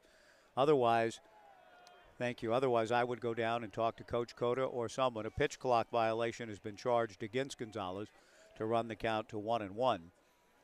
I would find out from, or 2 balls and no strikes, pardon me, 2-0 to Howard. Just where Andres hails from, where he's going to school. There's no information on the point streak roster we could find or the Ridgefield roster that was handed out to fans here tonight. So not much I can do on that one. My apologies. The 2-0 pitch down and away, ball 3, 3-0 to Tyler Howard. Mason Lee at second with 1 out. And Mason going to third. The pitch is a strike. The throw to third is not in time with Mason going in, standing up. Lee stealing it on Andres Gonzalez. And the count to Tyler 3-1. Coach Cota instructs his infielders to play in on the edge of the green here on the field turf of Goff Stadium at Coleman Field. 3 balls and a strike with 1 out. And the 3-1 pitch is high and inside. Ball 4 to Tyler, which will bring Tai Yukamoto to the plate. The Knights with runners at the corners and 1 out in the bottom of the 6th inning, leading 4-1. 7:15 tomorrow night. Fireworks to follow, presented by Pioneer Connect and Samaritan Health Services. Dan Siegel and others. Dan will have some time to be on the broadcast. Casey, I don't know what you guys have decided, but the next 2 games to close the regular season here on the Knights live stream. You'll have the pleasure of hearing some other voices, and they'll do the last 2 games before the playoffs get underway. Here's a fly ball into shallow left field. The shortstop, Drew Townsend, goes out. to make the catch. And Tai Yukamoto, swinging at the first pitch, pops out to his opposite number, the shortstop Drew Townsend. And J.C. Ng will come to the plate. J.C. with an RBI double last inning. And he continues to be a most productive hitter, been a catalyst in the leadoff spot, his 26th RBI of the season last inning. Looking for number 27 here. With runners at the corners and 2 down, J.C. takes a strike, the count 0-1.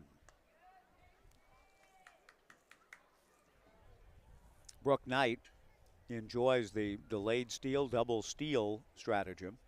Maybe not so much with Tyler Howard, the catcher, running at first base. Mason Lee at third, Howard at first.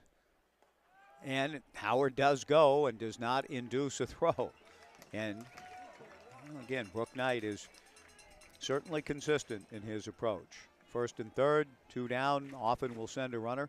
And even though Tyler Howard is not fleet of foot, he's able to pick up his 4th stolen base in as many attempts. The 1-1 pitch is down and in. Ball 2, 2-1 to Ng. 4-1 Knights in the bottom of the 6th, and JC and the Knights are a base hit away from really busting this one here. 4 runs, 5 hits for the Knights, a run, 6 hits for Ridgefield. Caden Siegel's gone all the way. And now looking for a little more support. The 2-1 pitch, a line drive right at second baseman Jackson Nicholas to retire the side. In the 6th, no runs, a hit, no errors, 2 left. And at the end of 6, it's Corvallis 4 and Ridgefield 1 on the Knights live stream and 1240 Joe Radio.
Through 6 innings at Goss Stadium at Coleman Field, the Corvallis Knights 4 runs, 5 hits, and no errors. Ridgefield 1 run, 6 hits, and 2 errors. We go to the top of the 7th. Caden Siegel's night is o'er, and what a job by Caden. He gave up just 1 run. He scattered 6 hits, and he gives the baseball over to Max DeBeck.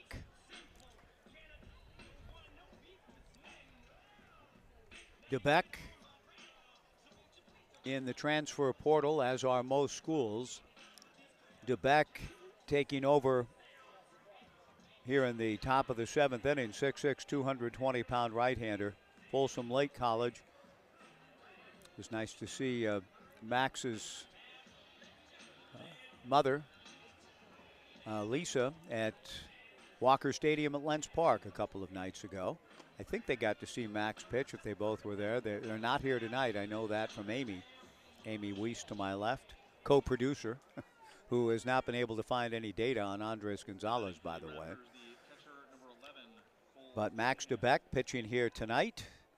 and a guy that will be very important to the Knights' plans to try to win a 7th straight West Coast League championship.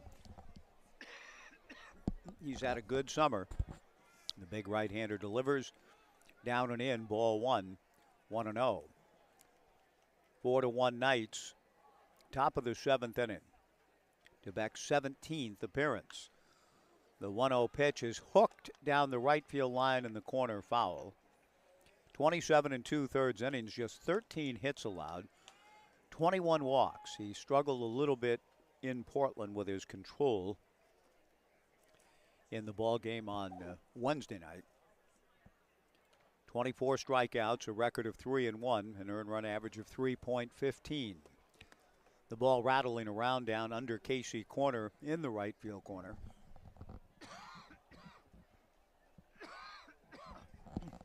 And Knights right fielder Sam Stem having to track it down. Sean Weiss and others head down towards the Corvallis Knights bullpen as Max DeBeck picks up for Caden Siegel, delivers a breaking ball strike, and the count 1-2.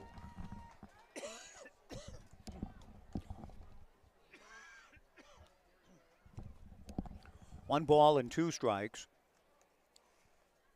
DeBeck delivers, ground ball slowly charged by Mason Lee off the field turf. Mason scoops cleanly and throws out Cole Sheehan. One away. Cole had struck out and flied to center. Excuse me.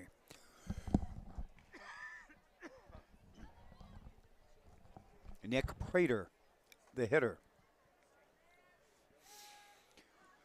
Prater has struck out and flied to center field. Max DeBeck to the plate. Fastball swung on and missed for a strike by Nick. 0-1 the count. Max DeBeck and Tyler Howard, the Knights battery. Blake Avila at first, Mason Lee at second, Ty Yukamoto at short, Tyler Quinn at third. The strike one pitch in there for strike two. In the outfield for the Knights, J.C. Ing in left, Ethan Hott in center, Sam Stem in right. Breaking ball taken, strike three called, 2 down.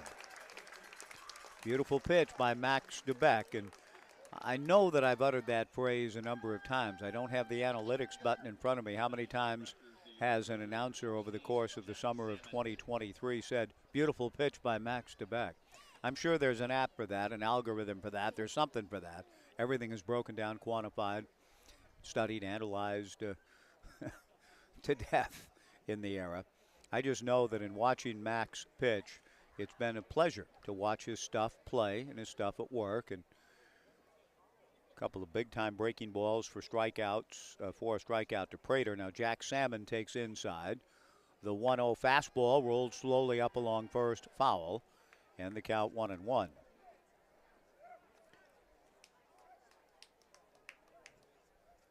You know, in the era that we're in, it seems as though in the AI world that there are probably people, and it's not a bad idea, I'm sure, to just simply go ahead and let the robot call the game, not only from an umpiring standpoint, but just from a broadcasting standpoint, get all the information in. It probably could be done fairly easily and maybe is being done somewhere. Salmon ropes one to right, but right at Sam Stem, who makes the catch. Sam Stem made the catch, and it was a 1-2-3 inning for Max DeBeck. He retired Cole Sheehan, Nick Prater, and Jack Salmon in order, and we go to the bottom of the 7th, and it's the Corvallis Knights 4 and the Ridgefield Raptors 1 on the Knights live stream and 1240 Joe Radio.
Tyler Quinn leading things off with the Corvallis Knights in the bottom of the 7th inning. Tyler swings at Andres Gonzalez's 1-0 pitch and drives it into right field for a base hit.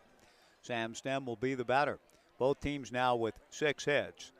I'm still going to try to find some data on Andres Gonzalez, the third pitcher of the night for the Ridgefield Raptors.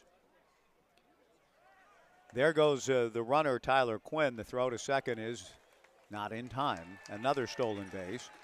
The Knights continue to put pressure on. Brooke Knight talked about it before the game in our pregame conversation. He said, we haven't had the same kind of mashers, perhaps, the big star power lineup here in the summer of 2023, but we put pressure on with our short game, our bunt game, our run game, and find ways to score. Now a throw goes into center field, getting up and starting to go to third. Tyler Quinn thought better of it. He took 2 or 3 steps toward third, spun around and went back when he saw the disposition of center fielder Nick Siemens, who did a good job to come in and back up what appeared to be an errant throw on the part of Gonzalez. 1 ball and 1 strike, meanwhile, to Sam Stem, who's looking for his 3rd RBI of the night. 4-1 Knights, bottom of the 7th. Gonzalez delivers. Sam takes just outside, ball 2, 2-1. I'm going to try to narrow the confines of the search a little bit.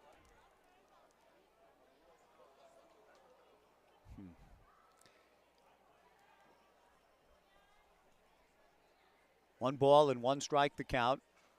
And a wild pitch. This one gets away from the catcher, Cole Sheehan. Rounding third on his way to the plate is Tyler Quinn. The throw. Quinn is safe. He got in with a head-first slide. Scoring from second on a wild pitch. And the Knights lead it 5-1.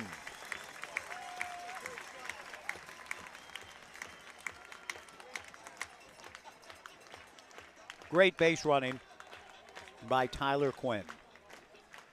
He had a good secondary lead to begin with. Saw the pitch bounce high. That gave him a little more time. And away all the way to the backstop, even more time. Now the pitch to Sam Stem buzzes Sam around the helmet bill. Sam gets out of the way. 3 balls and a strike. A big-time play by Tyler Quinn, scoring from second on the wild pitch. 5-1 Knights, bottom of the 7th inning. The 3-1 pitch to Sam misses outside for ball 4. And Ethan Hedges will come to the plate. If you talk to, back in those days, many did, the 1988 Los Angeles Dodgers and kind of an unlikely World Series championship season, many argued that the key moment, certainly later you get into the World Series and Gibby hits one off Eckersley that people have talked about from time to time in Game 1 of the 88 series. But earlier in the year, midway through the year, the first pitch, a strike to Ethan Hedges, 0-1 the count. A throw to first base, Sam Stem back to the bag. Gibson at Dodger Stadium scored from second on a walk-off wild pitch, a 2-base wild pitch, and just the energy, the gusto, the zeal, the boisterousness with which he played the game served notice that Gibby was in town. The Dodgers were going to be different in attitude and spirit and competitiveness and the ferocity that he did everything with. And many people in that 88 championship season pointed to that play as kind of the spark that said, hey, things are a little bit different around here in 1988. The 1-1 pitch to Ethan Hedges, a pop-up to shallow center. Nick Siemens coming in, and Nick makes the catch. 1 away, and Blake Avila, who has struck out twice and singled to left, will be the batter. Taylor has come up to say hello. It was good to see Taylor and Carly and Delaney and Derek and Amanda and Avery. There were a bunch of you in Portland a couple of nights ago. Did you go last night also? Yeah, okay, Taylor said she was at all of them. Wasn't able to go last night. Because it was your birthday. Yeah, my birthday, and I was in Port Orford, and Port Orford's a long way from here. Have you ever been to Port Orford? Okay, it's a beautiful, beautiful part of the state. I'll be back there again in the morning. Familiar with that trip now. Blake Avila takes high, ball 1. Been covering a lot of ground here of late. Bend, Terrebonne, Smiths Rock State Park, Portland, Port Orford. And no better town in America than this, even with the news today. It's still nothing changed. I was thinking about that pulling into town earlier. Still no place I'd rather be than here. Still do. It's just I can't reconcile it all. 2 balls and no strikes to Blake Avila. Fastball, a strike to Blake, and the count 2-1. 5-1 Knights, bottom of the 7th inning. Sam Stem, the runner at first base with 1 out. Mason Lee next.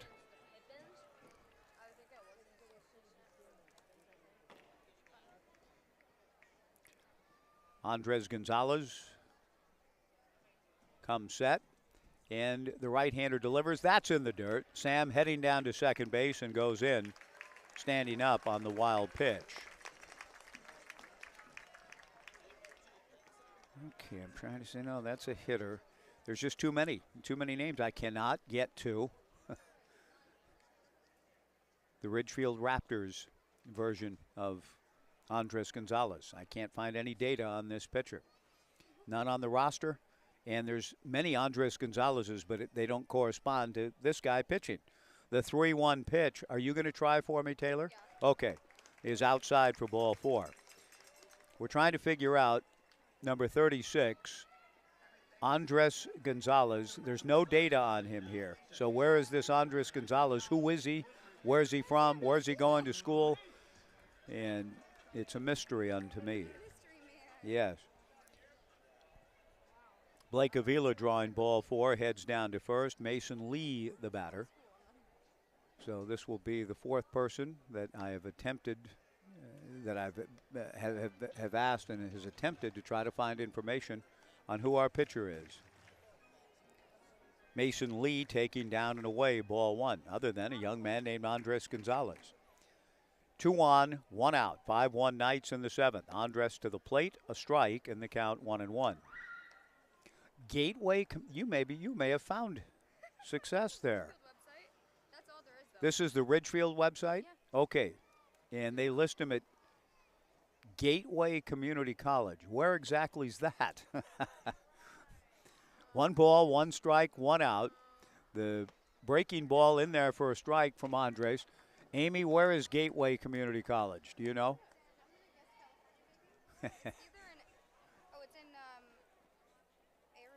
Arizona? They have a Washington campus?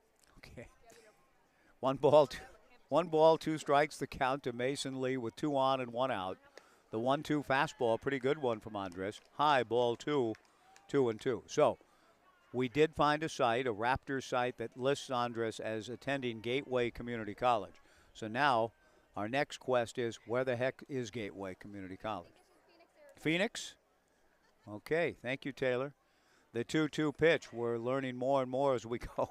Breaking ball in the turf, ball 3, 3-2 to Mason Lee. Well, I thank you both very much for the hard work in tracking down a little bit more about this young man. 3 balls, 2 strikes, 1 out. We'll see if the runners go. They do. The 3-2 pitch hit foul off to the right and out of play. This will carry into the Omaha room stands to our right. I hope that the Even Flow party is out there tonight. They're our game sponsor, the Bobblehead sponsor. And it has been my honor and pleasure to have had the great proprietors of Even Flow Plumbing, Jim and Lisa Hardman. I hope they're in the ballpark tonight. Thank them for underwriting the creation of the bobbleheads. The 3-2 pitch fouled at the plate. The count remains 3 balls and 2 strikes.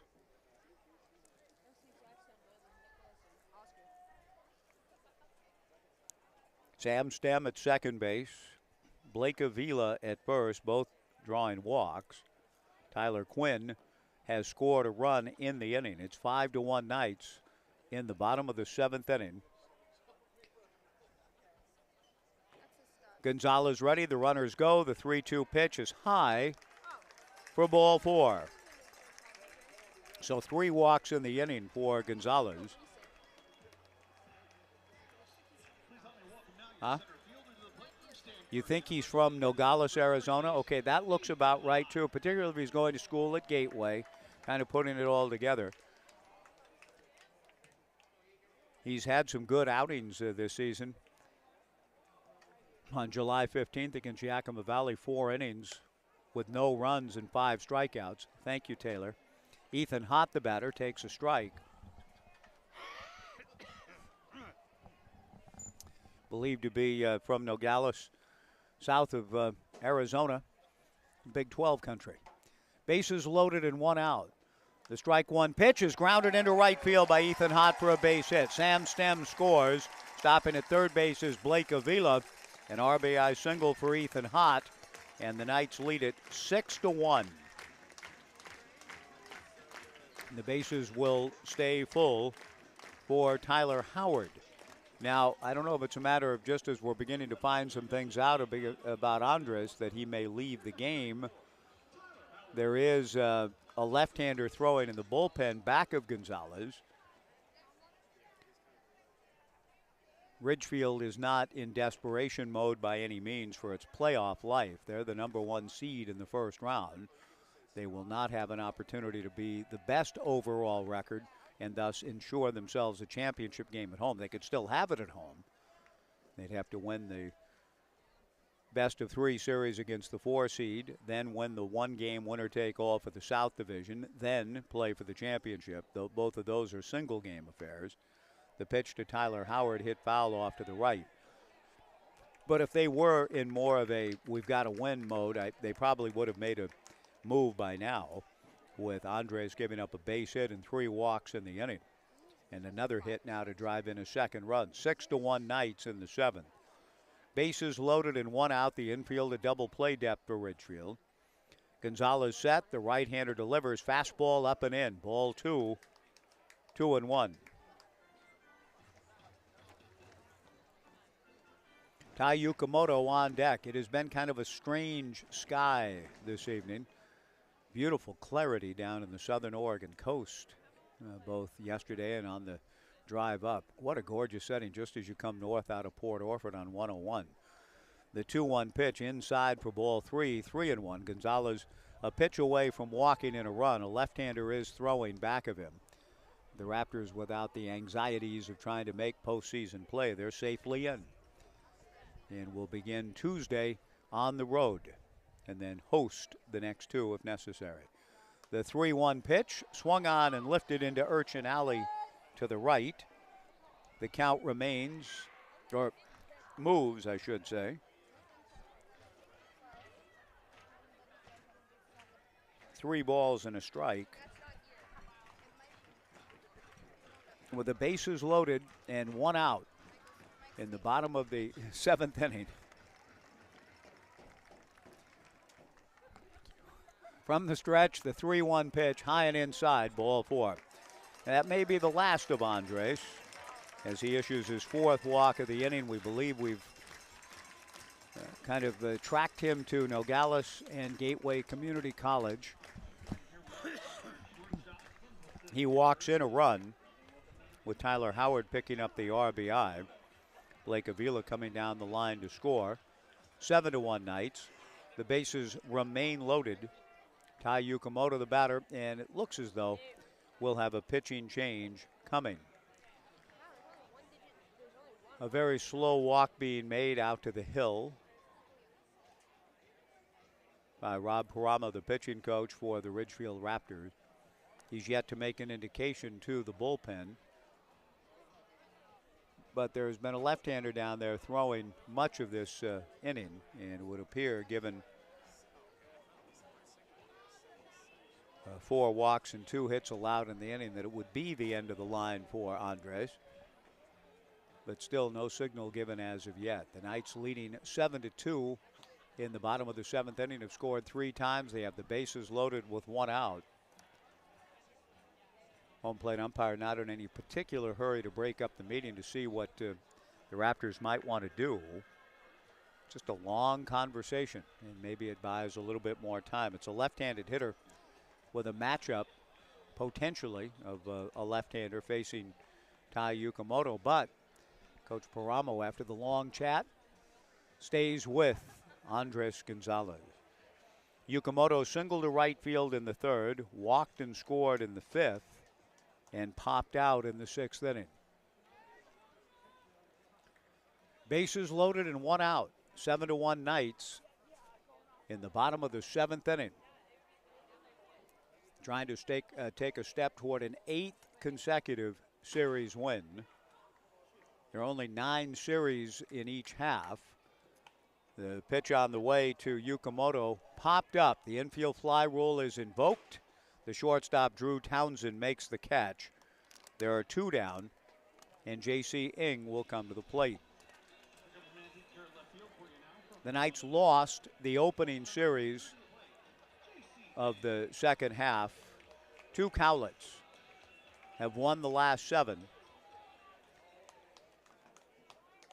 So this is the 9th and final series of the regular season. And the Knights have been the hottest team in the league throughout the second half, in great position to sew up the 2nd seed and thus home field advantage in the first round of the playoffs. The winners would then meet. 1 through 4 plays against each other. That's Ridgefield is the number 1 seed. The Knights will play Cowlitz either as the 2nd seed or 3rd seed. The 2 winners will meet up for 1 game to settle the South, to be played in the team with the highest winning percentage in their ballpark. And then on the other side, in the North, they will follow a similar format. And the 2 winners which emerge from those first 2 playoff rounds will play 1 game for the West Coast League Championship in the ballpark of the team with the best overall record. 1 ball and 1 strike to J.C. Ng. Gonzalez delivers outside, ball 2, 2-1. The bases loaded and 2 down in the bottom of the 7th inning. Mason Lee at third, Ethan Hott at second, Tyler Howard at first. Gonzalez's 2-1 pitch. That's low for ball 3, 3-1.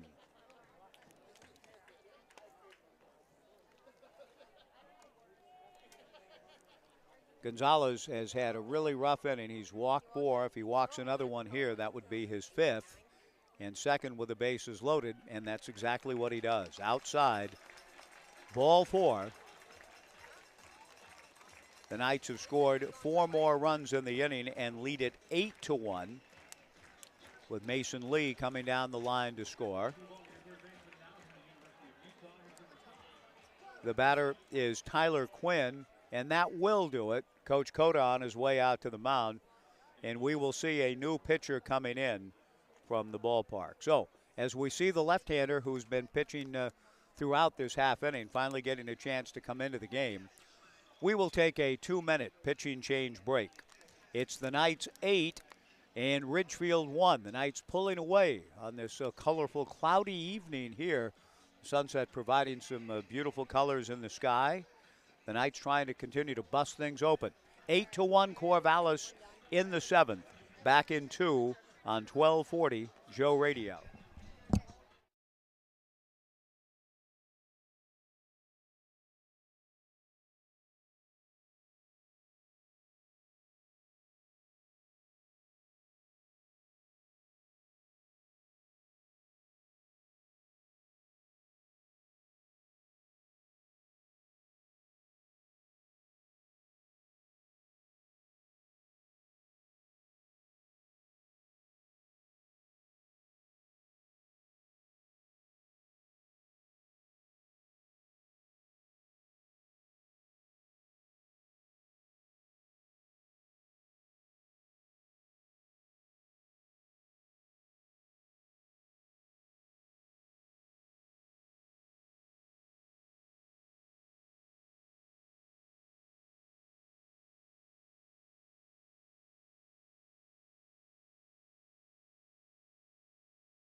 Logan Voltiera, a left-hander, is the new pitcher, 5'10", 210 out of Eastern Oregon State from Battleground, Washington.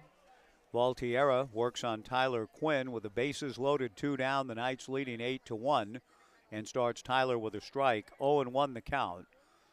Voltiera from the stretch with the sacks full, delivers Quinn a fly ball to right center field. Nick Siemens on the move, going back and makes the catch over the shoulder for out number 3. Quinn was the 10th man to come to the plate. He began things with a base hit to right. He scored the first of 4 runs in the inning. The Knights have officially broken it open before a crowd on this even flow night of 1,938. 1938 in attendance on even flow bobblehead night at the ballpark. The Knights leading 8-1, 6 outs away from victory. We'll be back after this 90-second break. 8-1 Knights on 1240 Joe Radio and the Knights live stream.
Drew Townsend will step in against right-hander Max DeBeck in the top of the 8th inning. 8-1 Knights. Max had a long wait during the Knights' 4-run bottom of the 7th. His first pitch to Drew Townsend in there for a strike.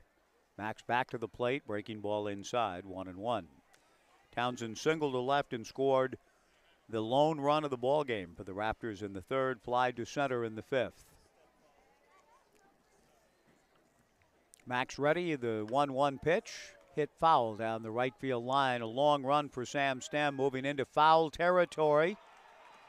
And I believe he made the catch. The fans behind the Knights dugout and the Knights players themselves were cheering lustily as Sam disappeared out of my view.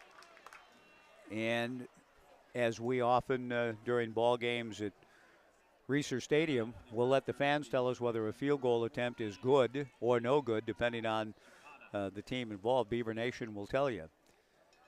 And in this case, it was Knights Nation letting me know that Sam Stem had made the good running catch. Nice play by Sam, 1 away. Jake Sukata, the batter. Jake takes high and away, ball 1, 1-0.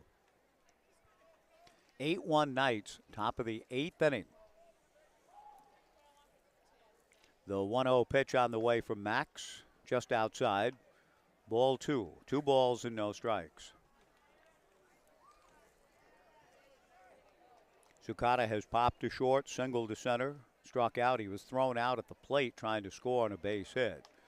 He takes a strike and the count 2-1.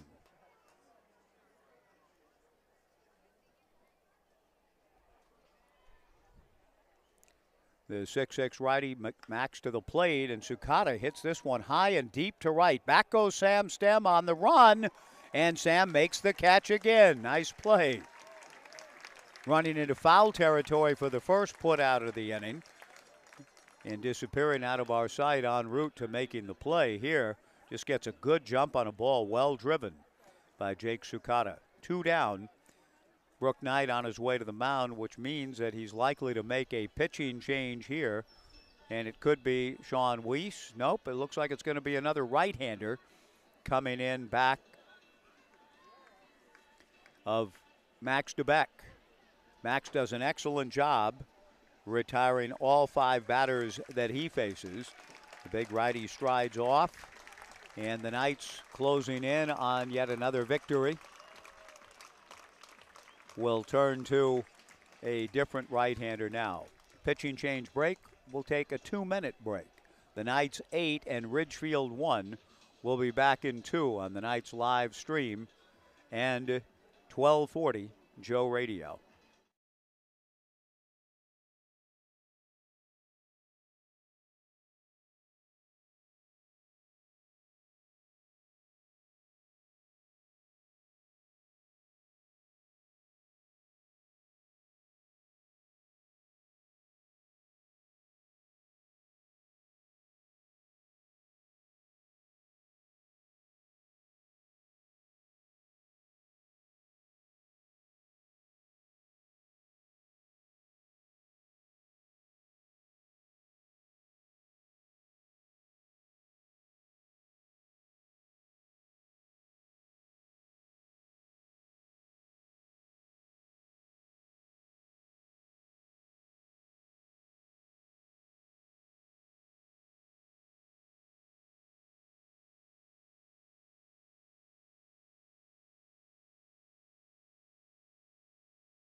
Jackson Van Eyck comes out of the Knights bullpen, starts Ryan Camacho with a strike. The 0-1 breaking ball from Jackson misses.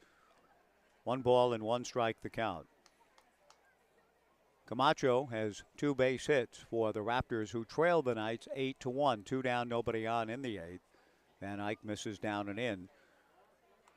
2 balls and 1 strike the count with Jackson Nicholas on deck.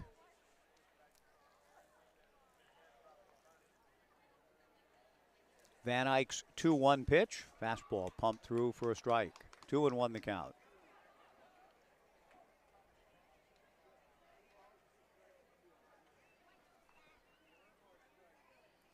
Van Eyck following a strong performance by Max DeBeck out of the pen. Great job done by DeBeck and Siegel. Ground ball slowly to second. The throw to first is not in time.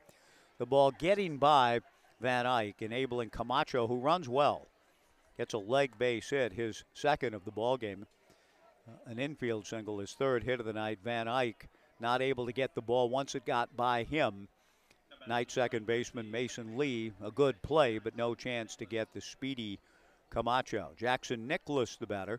Jack has popped to short, singled home a run, and struck out. The big right-hander, Jackson Van Eyck, 6'3", 215-pounder, out of Skagit Valley and from West Albany. Goes to work on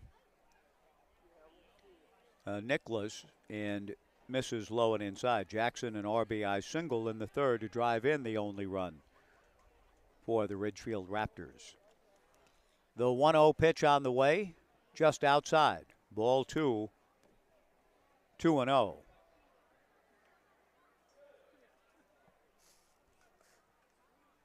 Van Eyck making just his 2nd appearance, an inning and 2/3. A hit and 2 runs. A line drive against the shifted over second baseman Mason Lee in a good spot to reach up and make the catch in shallow right, moving to his left to snare the liner. Good contact for Nicholas, but he's an out. And we are through 7.5. No runs, a hit, a man left. The Knights 8 and the Ridgefield Raptors 1 on the Knights live stream and 1240 Joe Radio.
Here you go, Alan. Thank you. Bottom of the 8th inning. The Knights leading 8-1. The left-hander Valtierra ready to go to Sam Stem and starts him with ball 1. Sam swings at the 1-0 pitch, hits a fly ball to shallow left center. Nick Siemens moving over to make the catch. 1 away, and Ethan Hedges the batter. My apologies to all of the Van Eycks and those who love Jackson's work at Crescent Valley High School. Why I said West? A casualty of fatigue and driving too many times back and forth between here and Port Orford the last couple of days. Crescent Valley High School for Jackson. As soon as I said West, I knew it was wrong. My apologies. But Jackson did a nice job picking up for Max DeBeck last inning. Now Valtierra to the plate. Fastball to Ethan Hedges. Misses for ball 1, 1-0. The Knights closing in on yet another victory here at Goss Stadium at Coleman Field.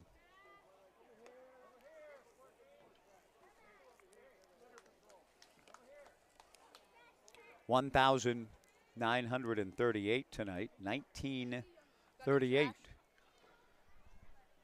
The 2-0 pitch, ground ball towards the hole at short. Townsend backhands, off balance throw to first. Good play, just in time. 2 down. Ethan Hedges, who had the big ball game last night in Portland, 0 for 4 tonight, drew a walk in the 5th. 2 down, and Blake Avila, the batter. Logan Valtierra trying to set down the Knights in order, and that's only happened once in the ball game, done so by Charlie Royal back in the 2nd. 2 outs, nobody on. Blake Avila at the plate. And the first pitch to the Knights, left-hand hitting first baseman. In there for a strike from Valtierra. 0-1 the count. Valtierra is making just his 4th appearance. Came in having worked an inning and 2/3 with 6 earned. His strike 1 pitch to Blake misses inside. 1 ball and 1 strike the count. The next 2 ball games will be carried here on the Knights live stream and 1240 Joe Radio by several different announcers along the way. I'll be back with you on Tuesday for the beginning of the second season in playoffs, either here or in Longview. The 1-1 pitch, missing up and away, ball 2, 2-1. 8-1 Knights, bottom of the 8th inning. 7:15 tomorrow, and a big night here with fireworks presented by Pioneer Connect and Samaritan Health Services. 2 balls and 1 strike. Avila takes just inside, ball 3, 3-1. The Knights will be out to win their 8th consecutive series tomorrow night after they take care of business here tonight, seeking an 8th straight series win tomorrow. Avila swings at the 3-1 pitch, rips it foul just below Casey corner. The ball bounding off a stair railing, I believe, and then back onto the field. That ball got in the stands quickly. 3-2 the count, 2 down. In the bottom of the 8th inning, the Knights in front by a score of 8-1. Now I'm a little concerned. There's some lingering going on. I hope that didn't hit someone, but there's several people kind of milling around and standing and staring down towards that right field corner. When that happens, there's always a degree of concern that they're seeing something that we can't from where we are. But I think, there are some best security members moving into the area to inquire whether the person may have been hit or at least grazed by that line drive. Breaking ball taken by Blake Avila, strike 3 called. A good inning for Val Tierra. And in fact, he's retired all 4 batters that he's faced. We go to the 9th. The Knights are 3 outs away from another West Coast League victory. The Knights 8 and the Raptors 1 on the Knights live stream in 1240 Joe Radio.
Top of the 9th inning, 8-1 Knights. The first pitch to Nick Siemens, fouled straight back. Jackson Van Eyck, the pride of Crescent Valley High School.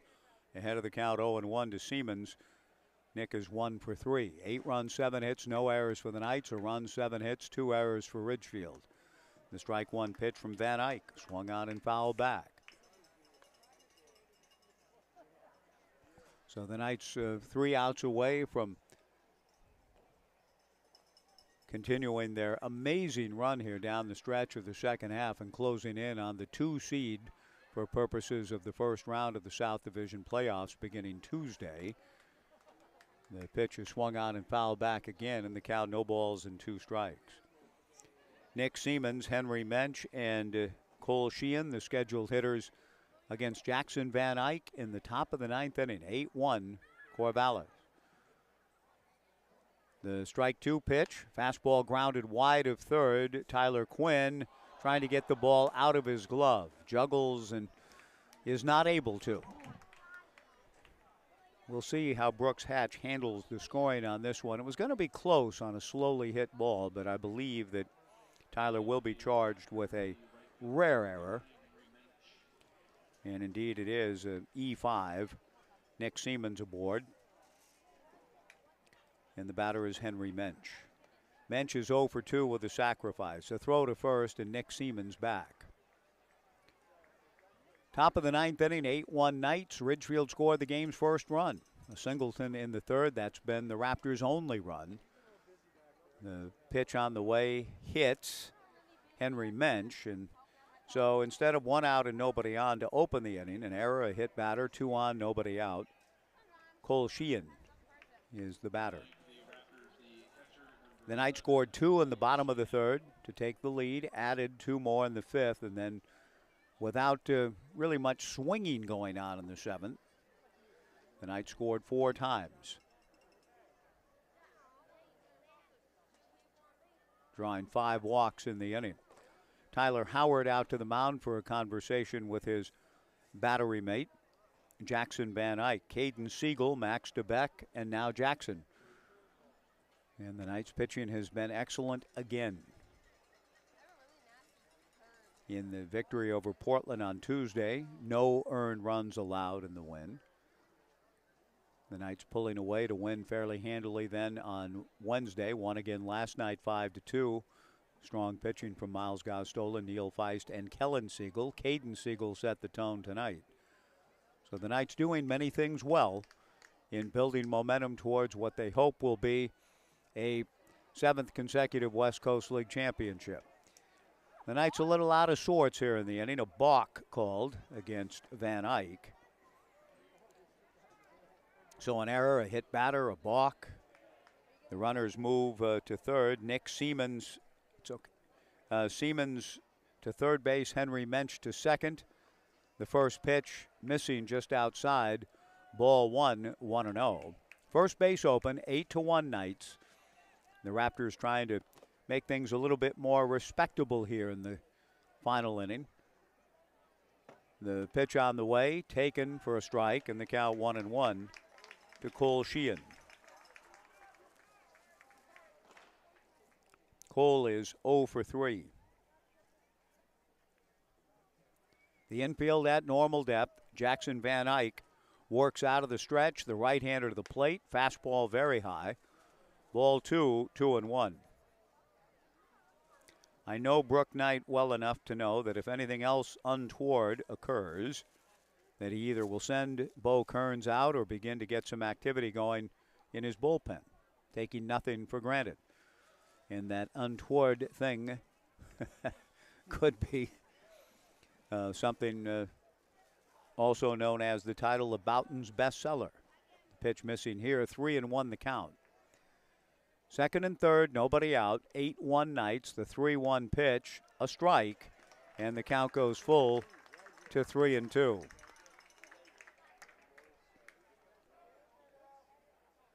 Nick Prater, the on-deck hitter.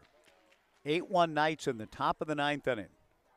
The inning off to an interesting start with a rare Knights error. Now the 3-2 pitch is ball 4 to load them up.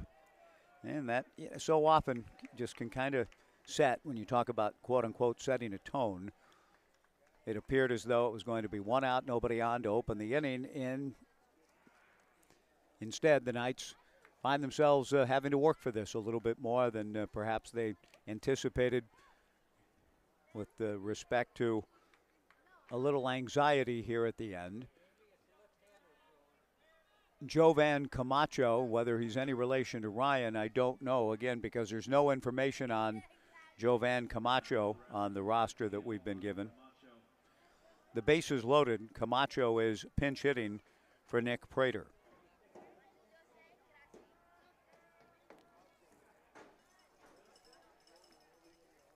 If he is related to Ryan, then the Raptors have something. Ryan's had a good ball game. Ryan Camacho 3 for 4. Jovan Camacho takes a strike. Nobody out, bases loaded, top of the ninth inning. The Knights leading 8-1, but the Raptors threatening to change things up a little bit. The strike 1 pitch, foul back.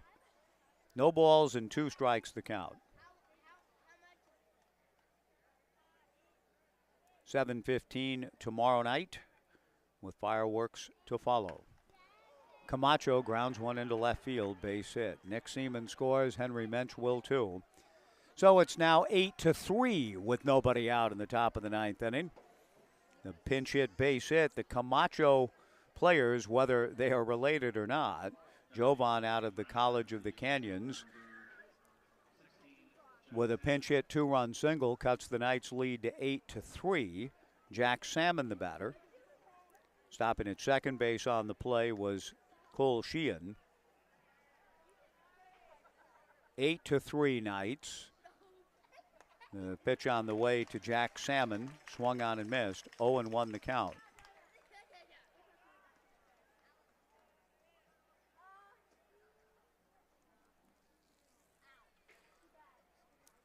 So 4 hits for the Camachos combined here. And keeping the Raptors still alive here in game 1. The strike one change, hooked down the right field line in the corner, foul. That ball was blasted deep into the corner.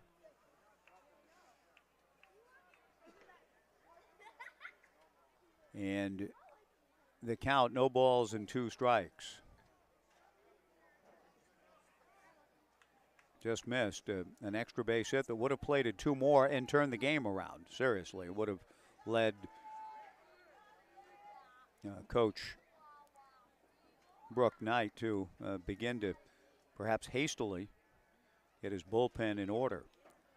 The strike 2 pitch just outside, ball 1, 1-2. So I have Ryan and Jovan both as members of the College of the Canyons Baseball Club. So I'm just going to assume they must be brothers. With apologies to George C. Scott and Joanne Woodward. And they might be Giants. Fastball swung on and missed, strike 3.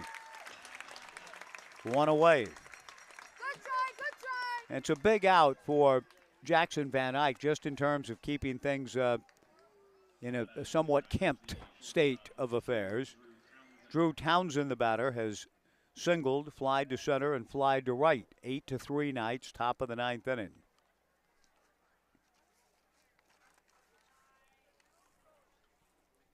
From the stretch, the right-hander, Jackson Van Eyck to the plate. Good pitch. Fastball swung on and missed. Townsend deciding a little bit late and not able to catch up. 0-1 the count.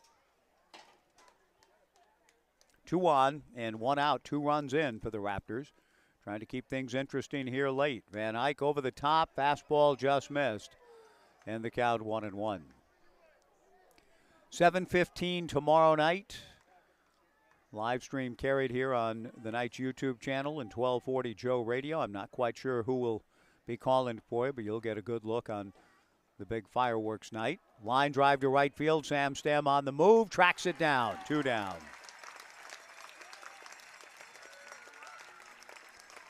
So not without a little difficulty. Jackson Van Eyck and the Knights are an out away. 8-3. Jake Sukata, the hitter. Jake has popped to short, single to center, struck out, and lined out to Sam Stem. Sam's been busy out in right field tonight and has had another good ball game offensively. The pitch on the way from Jackson, a high strike, 0-1 the count.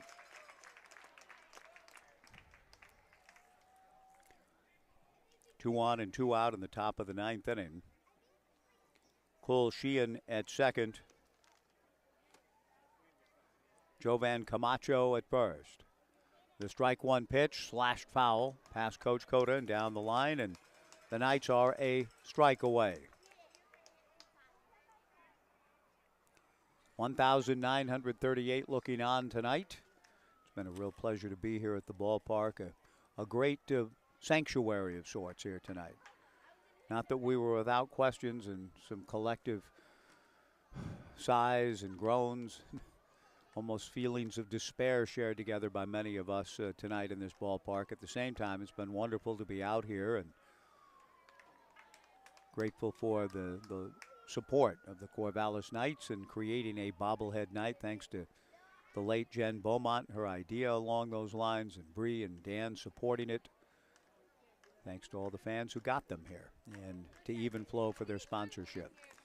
The 1-2 fastball, very high to Sukata. Ball 2, 2-2.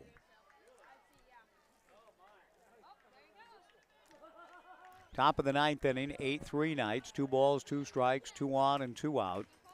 The right-hander Jackson Van Eyck with his as always, enthusiastic and engaged Knights crowd, clapping their hands, stomping their feet, trying to help Jackson bring this one home. The 2-2 pitch is high. Ball 3, 3-2. Ryan Camacho would get another opportunity if Sukata extends the game. 3 balls, 2 strikes, 2 outs. The runners will go on the pitch. Sheehan from second, Jovan Camacho from first. 3-2, 2 down. There they go. The 3-2 pitch is hit back up the middle into center field. Base hit. Sheehan scores. Jovan Camacho into third. It's now the Knights 8 and Ridgefield 4 in the top of the 9th inning. Ryan Camacho the batter, and we will see a pitching change here with the error to open the inning kind of putting the Knights in a battle throughout the frame. And we'll see a move to the pen with 2 down in the top of the 9th inning. The Raptors have brought the tying run into the on-deck circle. The Knights go to the bullpen to get the final out, and it'll be Sean Weiss to try to get it. And he has a chance for a save because the tying run is in the on-deck circle. So, Sean Weiss needs an out for a save. We'll see if he can get it. With 2 on and 2 out in the top of the 9th inning, 3 runs across. It's the Knights 8 and the Ridgefield Raptors 4. We'll be back to wrap it, we hope, in 2. 2-minute pitching change break, 12:40. Joe Radio and the Knights live stream.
Ryan Camacho with brother Jovan Camacho at third. Ryan has 3 hits. Jovan a pinch hit 2-run single in the inning. So it's been quite a night for the Camacho family. College of the Canyons Camachos, we deduce. And Sean Weiss, who is on his way to Arizona Christian down in Glendale at season's end, comes in here looking for a save. With runners at first and third, 2 down, top of the 9th inning. The Knights leading 8-4. Ryan Camacho looking for a 4th hit. He takes a fastball from Sean for a strike. 0-1 the count. So the Knights were so close to wrapping it up with the pride of Crescent Valley High School, Jackson Van Eyck on the bump. Jackson not quite able to get that final out. The strike 1 pitch foul back, and now Sean Weiss and the Knights are a strike away. Sean such an important figure in each of the last 2 championship seasons. A strike away from the save. It would be his second. 0-2, 2 down, runners at first and third. Sean to the plate, swung on and fouled into the stands to the right. By the way, a foul ball into the stands here tonight did lead to some attention being paid down in the right field corner. That ball hit by Blake Avila that I referenced earlier. Sean making his 15th appearance. The left-hander trying to end it here. He's 6-0 with a save, swung on and fouled back. 34 innings, 31 hits, 7 walks, 24 strikeouts. A record of 6-0. He won 5 games for the Knights last year. An ERA of 2.91. Looking for his second save this summer. 8-4 Knights. 3 runs in the inning. Sean trying to slam the door here now. Delivers high. Ball 1. 1-2. Camacho, on the other hand, trying to extend this ball game with the tying run on deck. 8-4 Knights. Top of the 9th inning. First and third, 2 down. Brother Camacho at third. Ryan Camacho at the plate. The 1-2 fastball, foul back. Good battle here. A couple of guys wearing number 17s. Sean Weiss, Ryan Camacho. And Sean looking for the final out. The left-hander, the pride of Canby. Late of George Fox and Hawaii. Comes to the plate, just outside, ball 2, 2-2. Camacho at third, Sukata at second. 2 balls, 2 strikes, 2 on and 2 out, 3 runs in the inning, 8-4 Knights in the 9th. Sean from the stretch, the 2-2 pitch, taps slowly back towards Weiss. Sean whirls around, throws to first, the ball game is over. He gets his save. Sean yelling some things toward the Ridgefield Raptors dugout, maybe in anticipation of a meeting next week for the West Coast League Championship. Sean was a little fired up upon receiving the ball and the throw. There may have been some chatter coming from the dugout that so lit the fire under Sean. But Weiss gets the assist and the final out, and the Knights do take care of business, giving up 3 in the 9th, but winning handily 8-4 and continue their red-hot play. 8 runs, 7 hits, and an error for the Corvallis Knights. Before 1,938, the Knights win again and will try to keep things going tomorrow night on fireworks night here at the ballpark. A 7:15 first pitch, and the airtime will be at 7 o'clock. Our thanks to Even Flow Plumbing for sponsoring the Bobblehead Night.